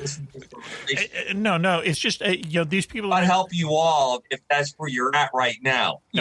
We're all about you're checking in for Commander Cobra, Dr. who's Love. defending the Prince Charles. Look, great relationships fall apart. No and, defense. No. And you go to the next thing. No, but his relationship. Not that we're talking about his relationship. You can't blame him. That was like a forced relationship anyway. Yeah, they didn't fall apart. It was a forced. Yeah, it was a So- forced relationship. Right. And But that's what was he weird. didn't have to be so rotten to Diana. He didn't realize and what he I'm had. sure she was never on the dark side ever, because she just couldn't be. I got it. Great. Can we move back to the board? Okay, all right, that's okay. But before we do this, Raven Can we get said, back into that Yes. and not the We're in not the England. relationship show. Not the because there's a lot of competition in the relationship show. And we Women love relationship shows. we don't have the stones for that. Now, boys how do you and know? girls. Yeah, but it's good for ratings. That's It right. is. We're very big in We England. get a lot of good female fan mail Right. when we have a How about relationship segment. American guys commenting on. Commander Cobra is not completely buying that Lady Di was a walking angel. She seemed to be a lovely woman. Oh, I get come that. on. And you're But I've been around enough anti-Lady women to Di? expect that possibly Fluff could turn into Fang within about 13 seconds. Okay? Wow. That's the kind of game I'm coming from. Can we get back into the realm of Goodbye, Area Raven. 51 Britain? Raven's waving goodbye to us. Can I start us off this realignment segment? Yes. Well, Coco. by just saying this. In November 1991, a certain Royal Air Force radar operator got himself into a whole load of trouble. Why? Because he reported a target, right, in the roughly the vicinity of this base we're talking about, Machrihanish, that quickly accelerated, well, shall we say transonic, and then it went all the way up to, he clocked it at Mach 3. So he booted this upstairs and was quickly told to say, you never saw that. And after that, we got the famous donuts on a rope contrail case. Violent sonic booms that were literally cascading one after the other. Bang, bang, bang, bang, bang, bang, bang, bang. Normally, as the commander knows, I know, you get a double boom if you're decelerating from a speed greater than Mach 2. Yes. I'd like to flag up that I flew fast. It's M-A-C-H, not M-A-C-K for those that are keeping track at home. Yeah. I'm waiting for... Mach 2, Mach 2. I'm waiting for... Just keeping all the scorecards completely straightened up. Like the Mustang. I'm waiting for him to tell us that Lady Di was behind the controls of the stealth airplane. No. Quite literally, there have been sightings going way back to the Gibson sightings over the North Sea around this time of a KC-135 refueling a black triangular aircraft, just like an isosceles triangle. Right. And there were attempts to poo-poo this guy, but it rather unfortunately for those who did, Mr. Gibson turned out to be an expert in aircraft recognition who'd actually taught that to the Royal Observer Corps. Oh, cool. Yes. Nice. So the guy was a stone-cold, gold-plated expert in the field, and you couldn't throw it away. You know, that's where truth, Ross, is stranger than fiction. You have an instructor for Royal Observer Corps on the North Sea rig that looks up and can identify those aircraft. Yeah. He said, there's a KC-135. It's refueling an aircraft that's not known to me, which is highly unlikely. And it's being flanked by two F-111 fighter bombers. Yeah, sometimes there's been this speculation for like about 20 years where people over the American Southwest and also over the North Sea would see these things that was called donuts on a rope. Maybe not 20 years, but at least 10. And what it is, they're contrails, but every once in a while you would see a donut surrounding the contrail. And what people speculate that this is like a form of a thing called a ramjet. And it's simple yet it's complicated. Where you kind of you take air in at a super high speed, you put gas, air with it, you ignite it. It gives you like this burst of power every once in a while, and it can go really, really high speeds. That's what they think the U.S. has. But for quite a while, donuts in the rope is the evidence left behind. Is that right, Ross, Coco? You know. Yes, absolutely. Yes. Yeah. Yep. And that phenomenon of this like smoke rings surrounding the exhaust can be seen on much slower jet aircraft, usually in an afterburner kind of situation. Mm-hmm. So to see the scale that you were talking about would be a massively powerful engine that's going on, and that's exactly what you would expect would be powering these aircraft. Right, yeah. Said the man with the alien balloon on his head. But, they've been around for a long time. We should be a TV show. If it's not cats, it's, this. But, it's been around for such, we've heard about this for at least 10 years, right?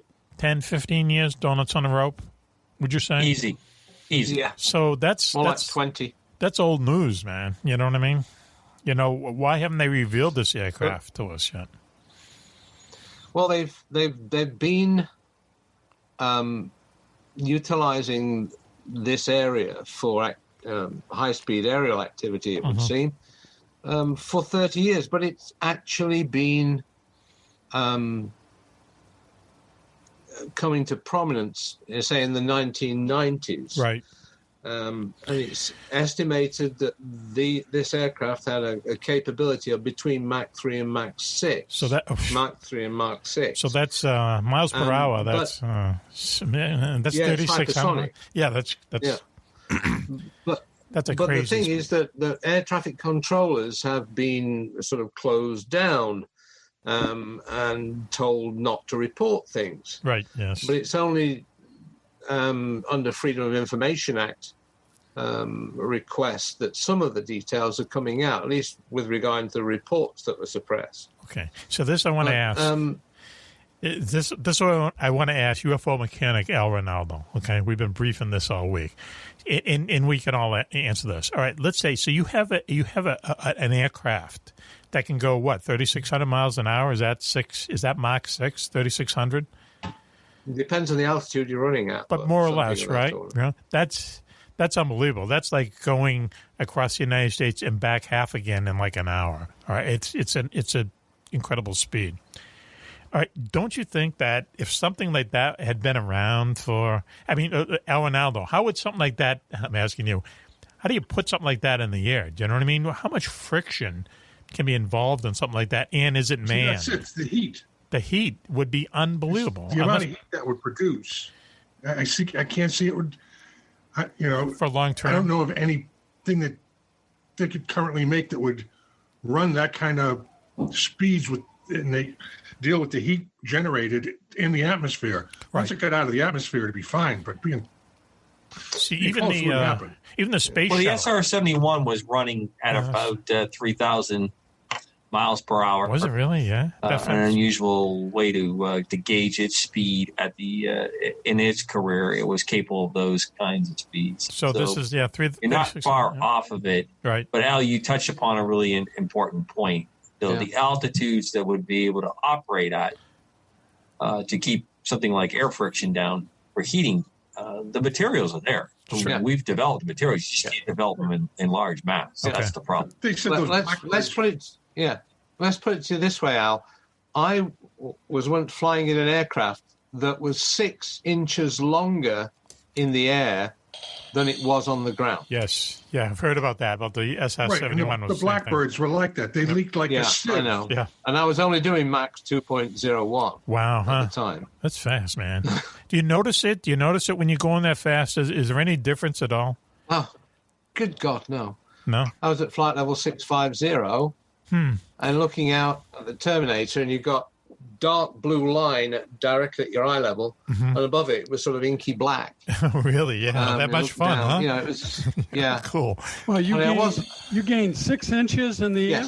Wow, absolutely. Okay. Wow. I wondered about that. That's the Mile High Club. Up there and the fuel, as the commander knows, aircraft of that type had used the fuel as a heat sink. Once again, that's what you did. Nice joke. Listen, can we just go back to Raven? The alien whispered in my ear, Mac, when you made that remark. Right. So, okay. Interterrestrially, you are an absolute stud, host of the galaxy. Not a ball. Yeah. 4613. Raven. Aquarius. Obviously. Raven, can we bring you into this conversation just because we need to? Do you understand any of this? Yeah, I mean, I'm listening to it. Okay. There's like.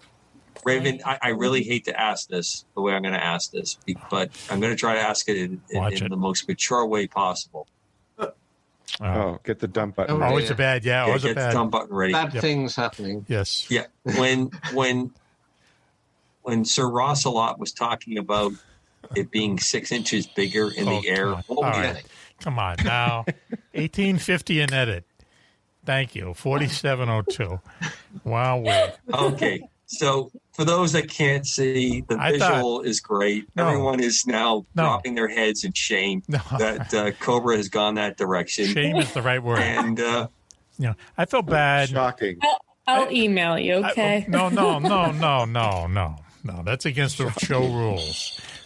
I thought it was bad talking Raven about. emails me all the time. I thought it was talking about. Yeah, I thought it was bad talking about the she crappy. Does. She never emails me. What? Never emails me. We'll fix that up, Ross. We'll get that taken care of.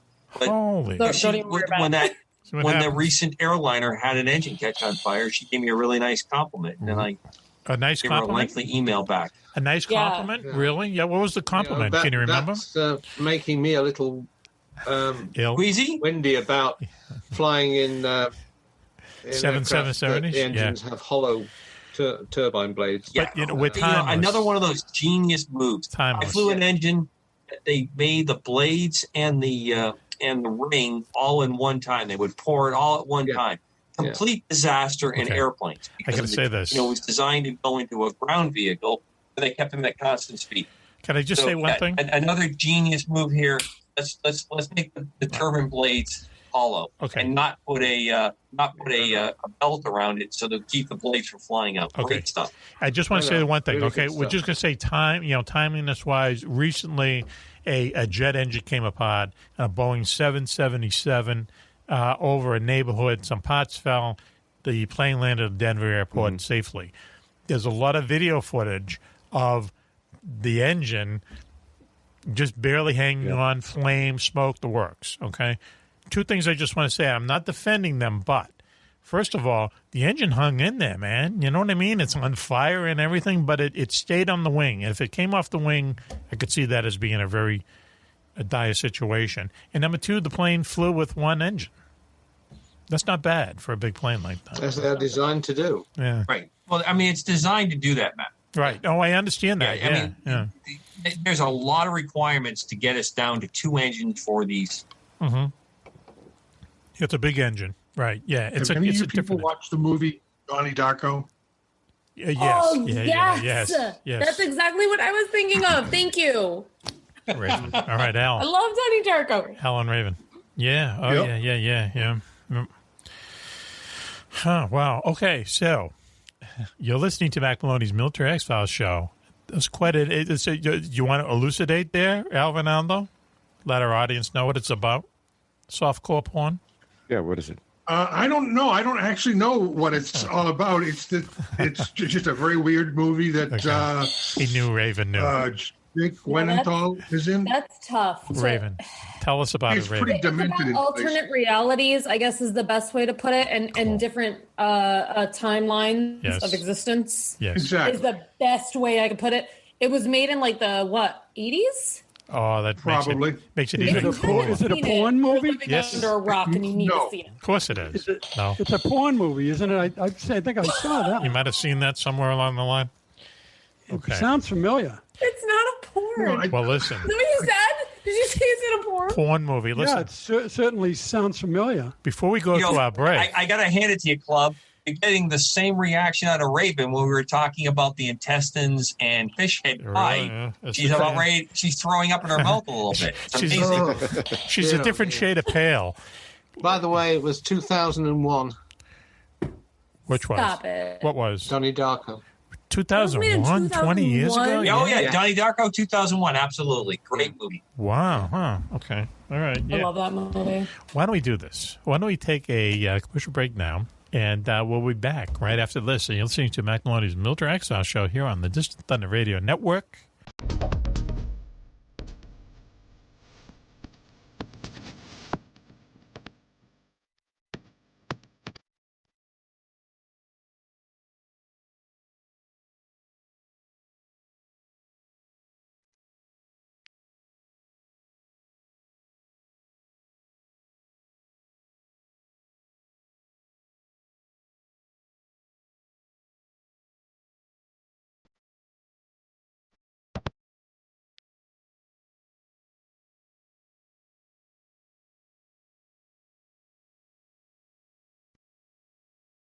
Welcome back, everyone, to Mack Maloney's Military Exile show here on the Distant Thunder Radio Network. This is Machrihanish. Wow, what a show we have here tonight.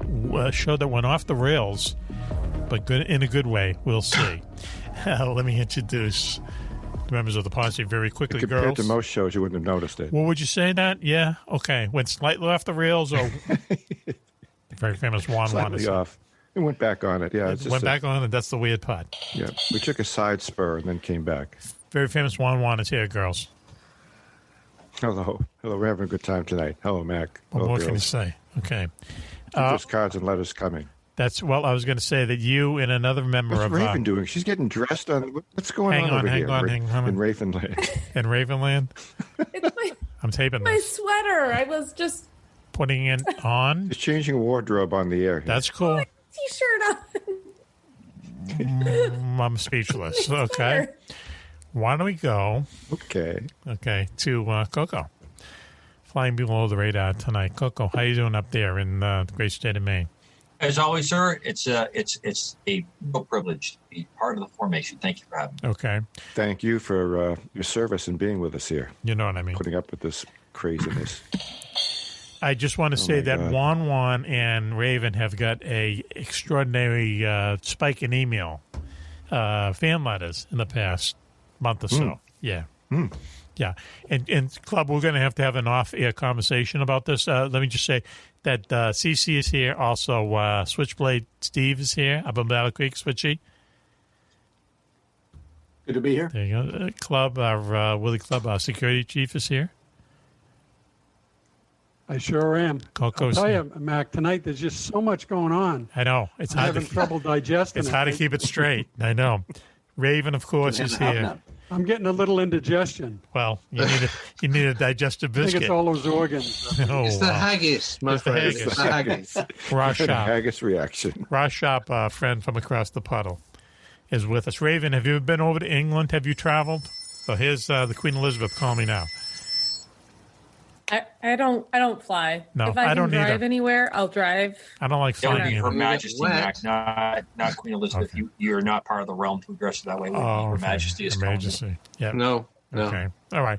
We're talking a lot about the UK tonight and whether they have the Area 51 or whatever.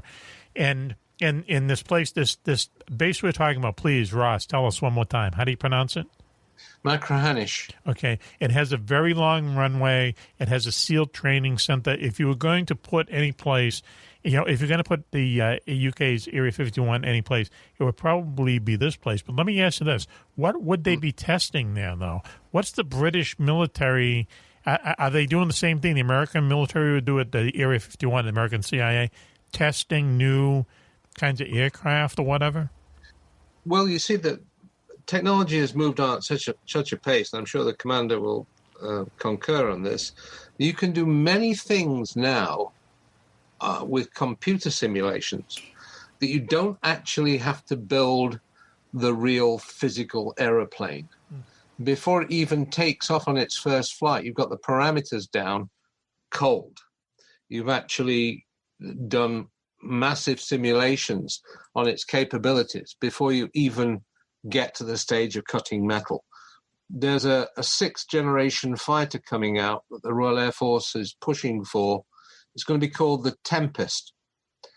And from what I've gathered and from what's been said to me and other people, this thing is going to be absolutely awesome. And you've already got the Swedes and the Italians signed up for participation in the program. But you don't actually need to do what you did in the past as much. Physics. So you can actually use computer power to actually enable you to design and test much better. But the thing is about Machrihanish, I mean, there have been so many stories in the past. There was an article in The Scotsman, which is very upmarket publication in Scotland. And they were claiming that Aurora was definitely been flying from Machrihanish.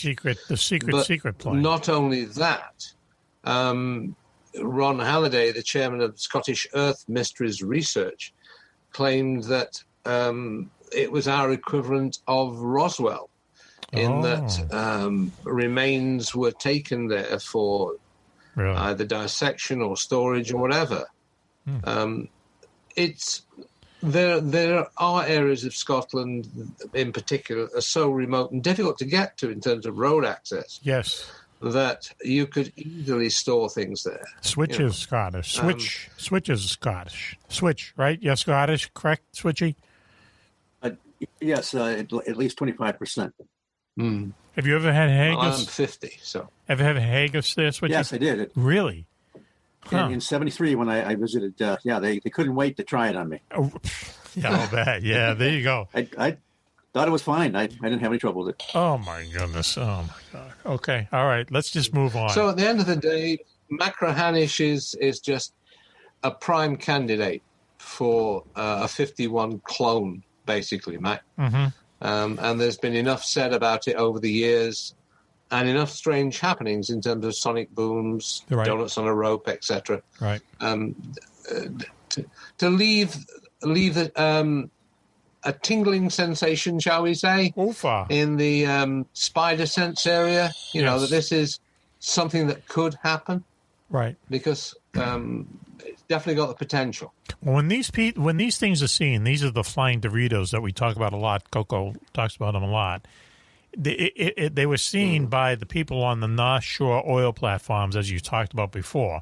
So other than those platforms, is this just like really big, huge, vast area of empty space that no one is going to be in? Is it a good test area up there? Well, the thing is that the Royal Air Force runs several air combat maneuvering areas in the North Sea. Okay.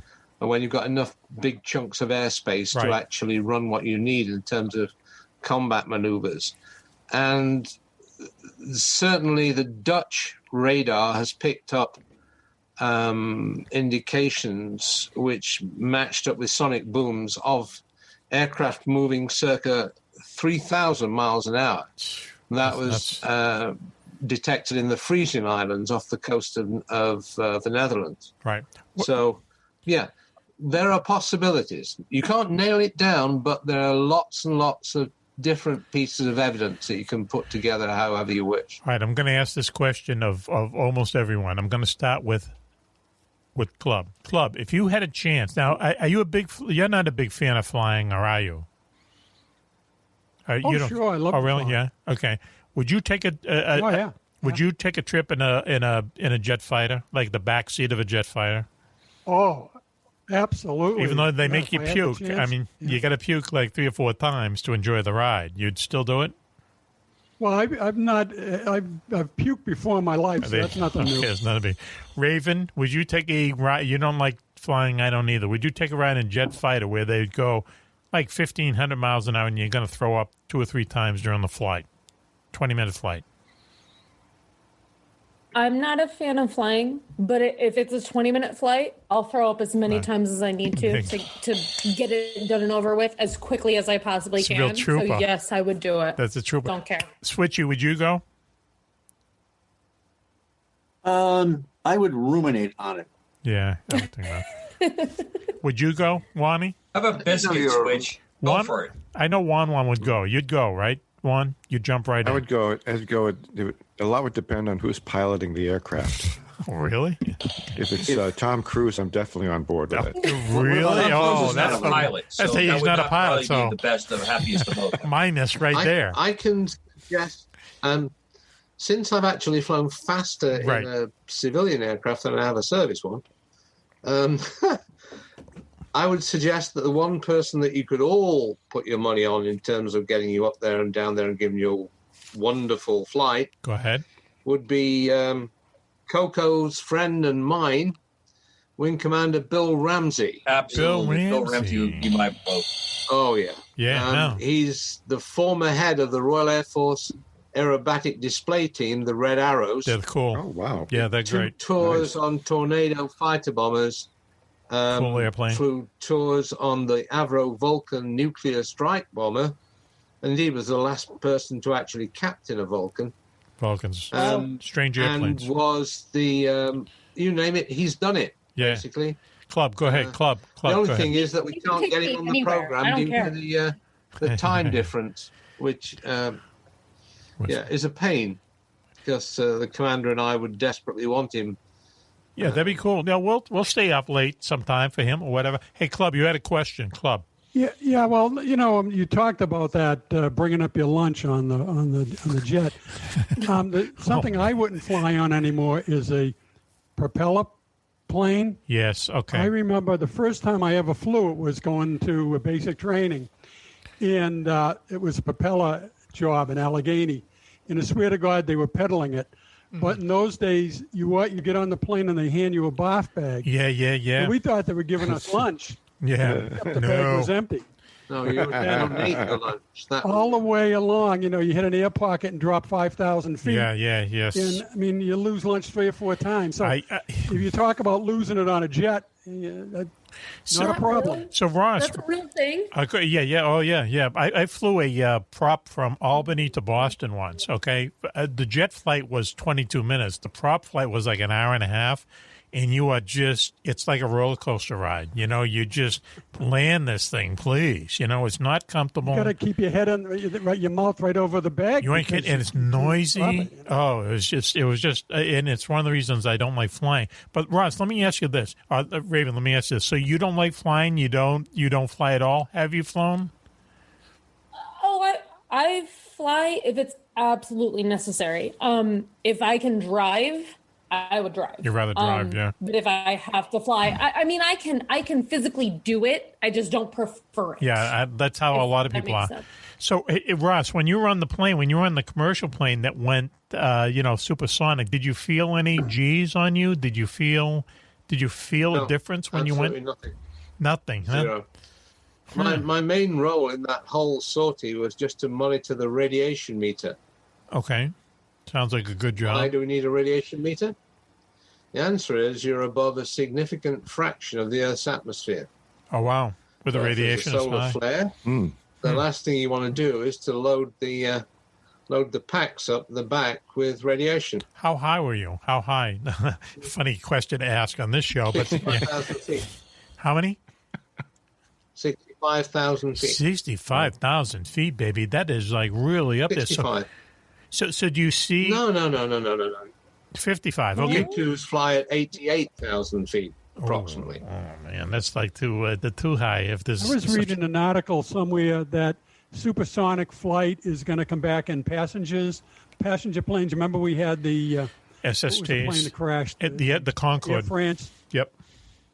Yeah, and then they stopped. But now they're talking about bringing back supersonic flight and passenger aircraft. Coco, we talked about this the other day. I tried to, I think Coco and I talked about this. Aren't you able to, with the Super Cruise of the F-22 fighter? This is really getting into it now. Aren't you able to take the, variation of the engines of the Super Cruise F-22, which is a fast airplane, but not necessarily into afterburner, and make it in adapt it to airliners? Does that make sense? Well, absolutely, but you're not going to see big airliners, big number of seat airliners going supersonic anytime soon. What you are going to see is probably in the business jet and in the business jet. Yeah, okay, that makes sense. The smaller seat capacity. That's where it's going to go. And there's a couple firms out there that are really doing great work on that are going to make the grade on that. But the vast number of people that are traveling could never afford to have that kind of that capability at their fingertips. Yeah, right. And the Concorde was an absolutely magnificent airplane, and it's a shame that it had the end that it did. But the market just always rejected it. And where the money was packing us in at 300 or 400 into an airplane and shoving us through that system. Mm-hmm. And it's not my way to fly. Well, it was a high-priced ticket. Yeah. The bad news that Concorde was doomed before it ever took off, for the simple reason that British Aerospace, as it was then, wanted to build a 200-seat supersonic airliner. Wow. At which the economics would have been quite viable. Right. Yes. But Aviation, with their Super Caravelle design, as it was then called, only wanted a 100-seat airliner.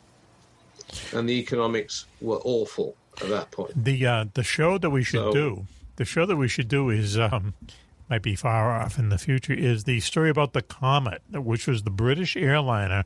The first passenger jet airliner was the British Comet, if I'm not mistaken. And it was this great, really futuristic, cool-looking plane. But what happened was several of them crashed, and they found out that jet flight in a big plane caused fatigue in the wings. How's that? Right? Isn't that what happened? No, that's not exactly correct. Sorry, Mac. Mac. Go ahead and take the observation bubble for the navigator. Go ahead. conversation. Go ahead, please, Coco. We'll be able to expand on that, Coco and I, at a later date. What was it, I'm very though? fortunate to have examined a lot of Comet aircraft. What was it? Including the only existing Mark 1s. What was it, though? What was the fatigue? Wasn't there fatigue factor involved with that? It was actual metallurgical cracks because they hadn't radiused the corners of the windows on the fuselage. Wow, and you got crack propagation from the sharp angles and the edge of that. At least that was shown from the debris they recovered from the Mediterranean crash. And yeah, they also subjected that to the fact there were no crack stoppers, no metallurgical means of stopping the propagation of cracks in the fuselage. Yeah, and wow. Boeing, when they were bringing their 707 in, actually just they ran a film showing the failure of a Comet fuselage without commentary. To really? Prospective buyers of the 707. Oh, that's dirty, man. That was devastating. That's cold. Yeah, that's cold. But effective, probably.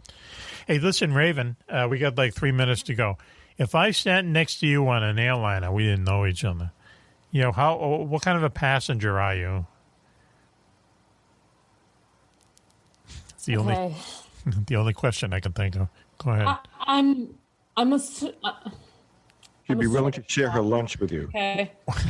Like, I do not like to fly. Go ahead. If I absolutely have to do it, I will. Right. But I'm going to get like 100% like wasted on the Okay, all right. We'd have that in common. Okay, would you talk to a stranger? Yeah. I may or may not be a total bitch for no reason. Okay, all right. Depends on how long the flight is. Okay, that's good. Now look into Raven's life. So listen, we got to wrap this up. Okay, believe it or not. Okay. Where do I start? Okay, Ross Shop. Let's clap for him, and we'll sweeten it up in post, please, Ross. Let's everyone clap. You're the best there, dude. Thank you so much. Hey, listen, Sydney Greenstreet. The club. If you can afford if you can afford that special British, public broadcasting music, one will. We'll put it in here. Selection. Sweeten it up for I'll send you the file. The theme song for Downton Abbey. Ross, you watch Downton Abbey, do you? Yes or no? Downton. Oh, then that means yes. You watch it? Watch it. Our family practically lived it since my Uncle Clarence. What's the matter with my father's brothers? I feel like head gardener at Butterley Hall. I'm glad I asked. The last head gardener of that stately home. Okay, Raven, you do not watch Downton Abbey. Raven, please, you're the last person on the lifeboat with me. You don't watch it, do you? I don't. Okay. Stay strong, my I'll friend. just say no. She has to be really wasted. It's sort of like an airline flight for her. You have to be captured. If you see a flight movie, she'll watch it. Club. My little murder show. Yes, sir. Club, do you watch Downton Abbey? Yes or no? No. Good for you. Okay.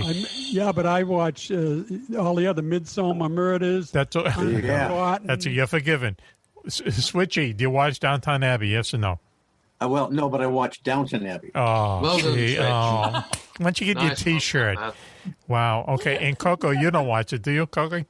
No, I watch all the other British that's shows, okay. But You're forgiven. That's one that never. I'll tell you. Me and Raven. Was a great show that was on that the Brits did that talked about this era, but was done with modern people trying to relive that period. Who? I really liked that. Downton Abbey just didn't connect for me. No.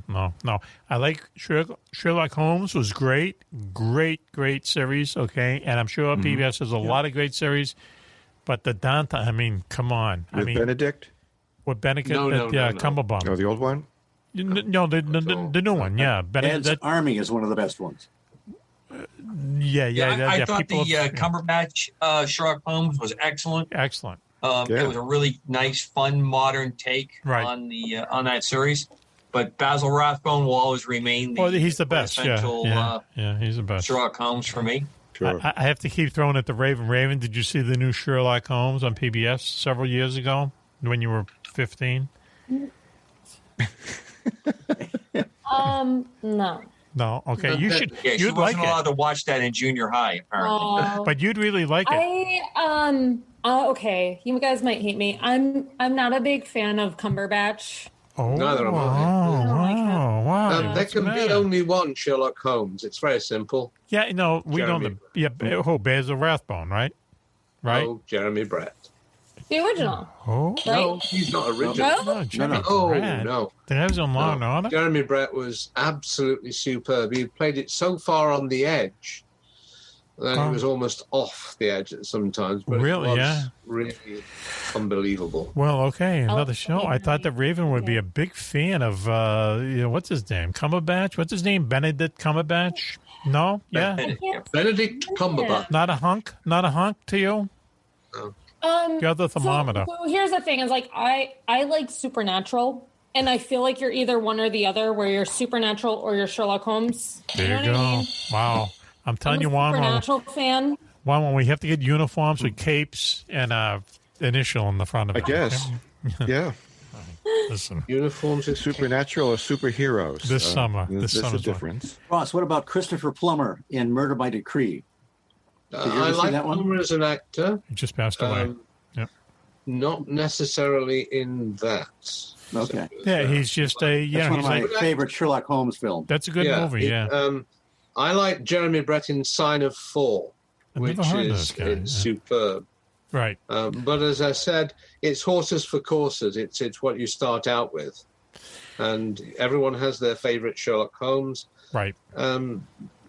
Just as everyone has their favorite Poirot, right? What? And James Bond.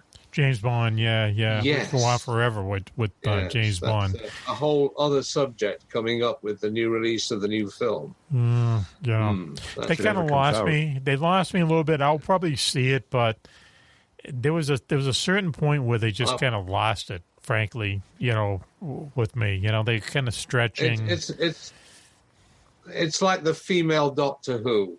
Whoa! Good in theory, but in practice, it turned out to be a complete. Yeah, that was one where I think they missed the target. There's a tattoo. Yeah, by a mile. Okay, here we go. It was like they were just reaching for it. Yeah. I think they've been reaching for about wasn't right 10 to 15 years, really. I would go Doctor on its own over Sherlock. If they had Holmes, developed their honestly, own character that paralleled it, it would have been phenomenal. Yes. Right. Yep. But they didn't do it. Absolutely. But we got to wrap it up. And appropriate kudos to Doctor Who. Miss Shaw in Love Doctor Who, yeah. First or second Doctor Who iteration was phenomenal. Yeah, Doctor Who is a great series. I bought my first VCR just to tape Doctor Who.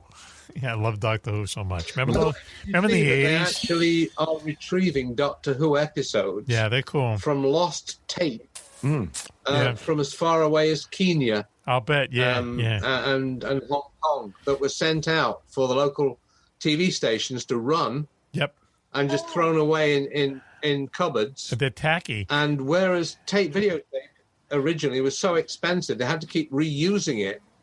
So they lost whole chunks of the Doctor Who genre. That's crazy. Freaking BBC. Right? Yeah, and yet we're recovered. They're now being recovered from faraway corners of the world. Well, they should do. Let me tell you this. Let's get back to the Beatles. Let's see.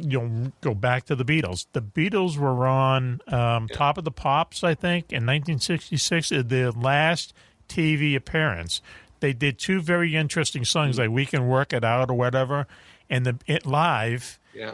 And in paperback writer, and the BBC washed the tape so they could use it again. Yeah. Okay, here you go. Why not? Why not save $5?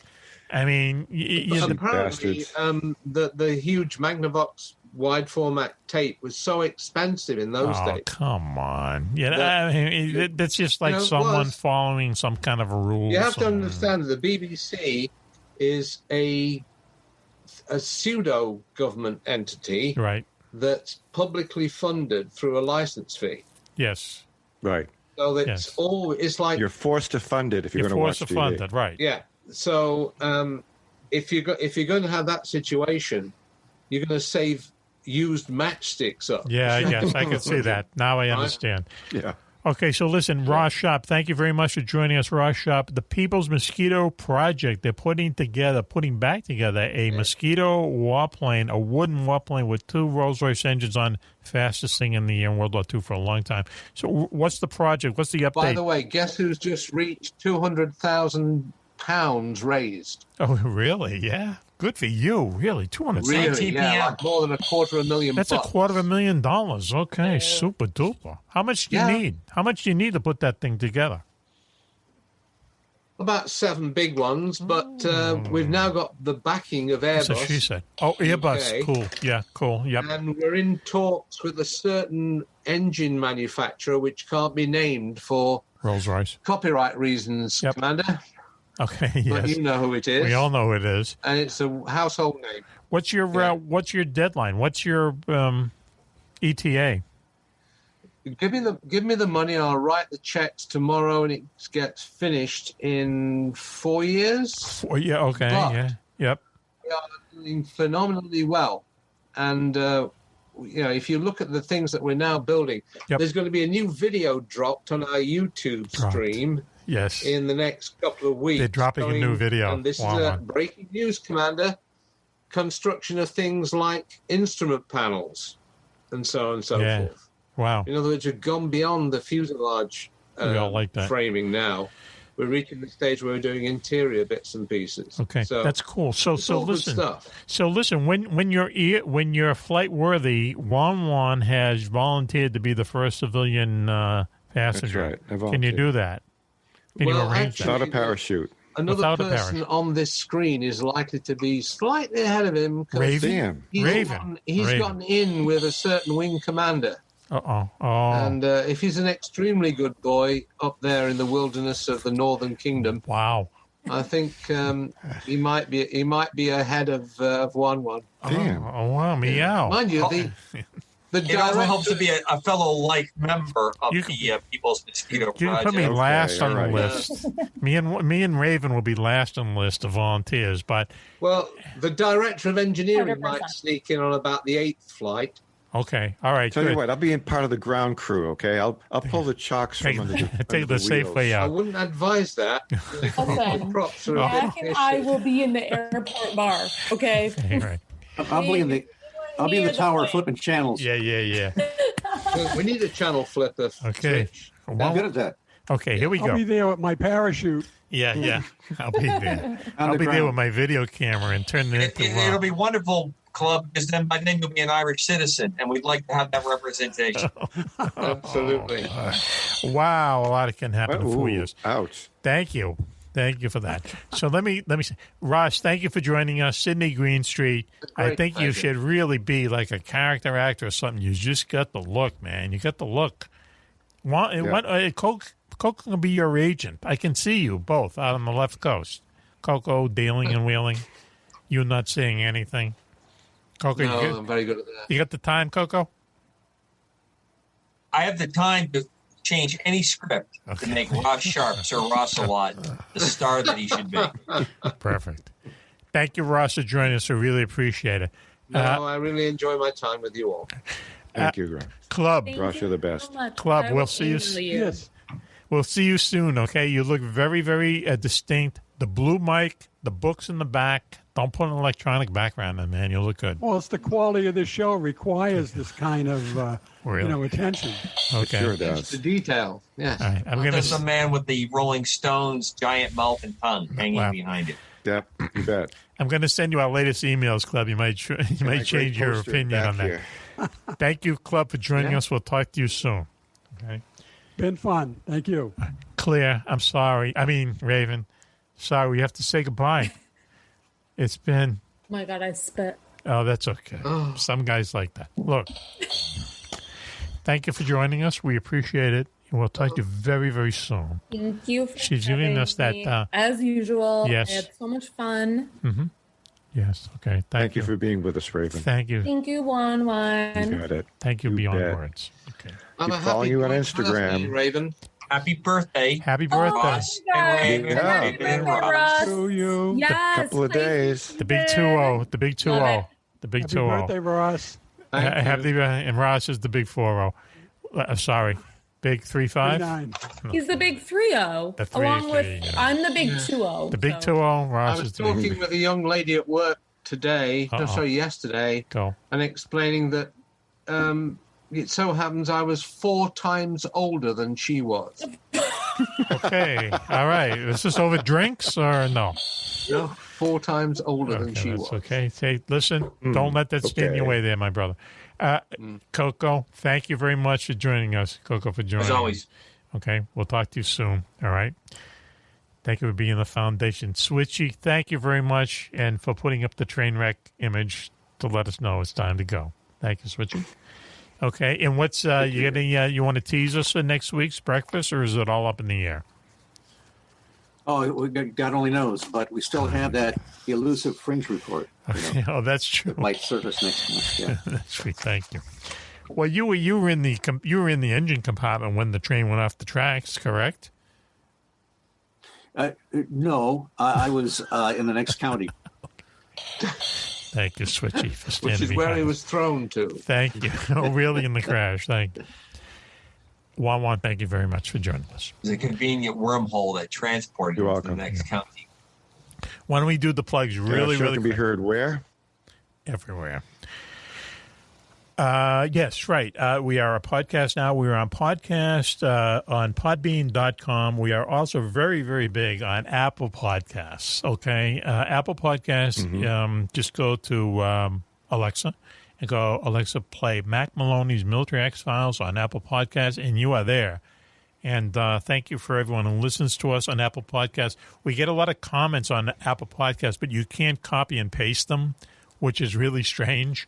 But just a lot of people are into the show, okay? I'm sure you have to pay someone to do it, but a lot of people are into the show. A lot of people into mentioning Juan and also mentioning Raven, as it turns out. But another show. You mean me and Raven together? Well, not necessarily. Okay, all right. Ross, how do you know? It's all right. I'm working on it. Okay, well, baby steps. Listen. All right, so why don't we close? It's nice that you have Ross with that perfect accent that just put the cooler hand. Just to, you're kind of legitimize things. I know. Next week we'll have Diana on with my time for tea. We're going to have Diana, and we're going to have... Okay. Kleenex, wipes, and a big extra box of Kleenex. Oh, dear. Oh, yeah. Oh, dear is right. Hey, Mac, before we go, I want to slip it in under the wire real quick, below the radar. Go. There has been contact with Sweetwater Donuts, the official donut company of Yes, the really. Military X-Files show concerning Switch's very special day with them. His day Development sweeping being up. worked on.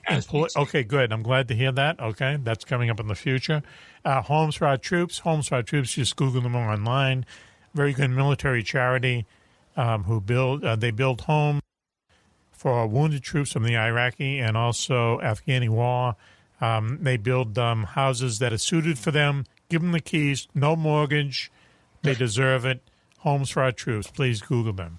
Also, the People's Mosquito Project, Ross Shop, and his bunch of mad Englishmen putting together one of the best warplanes of World War II. Please Google them as well. We also are on Seacoast Oldies podcast app. Is that right, Wani? That's right. Okay. That's right. If you click on the menu and select podcast, you will see us.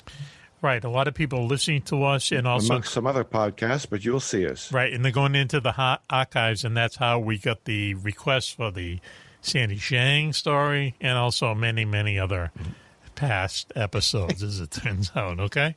Unexpected, but why not? Thank you, everyone who listened listening to us, and thank you for the entire gang. And this is Mac for the entire gang saying, until next time, be safe, be happy, and bye-bye.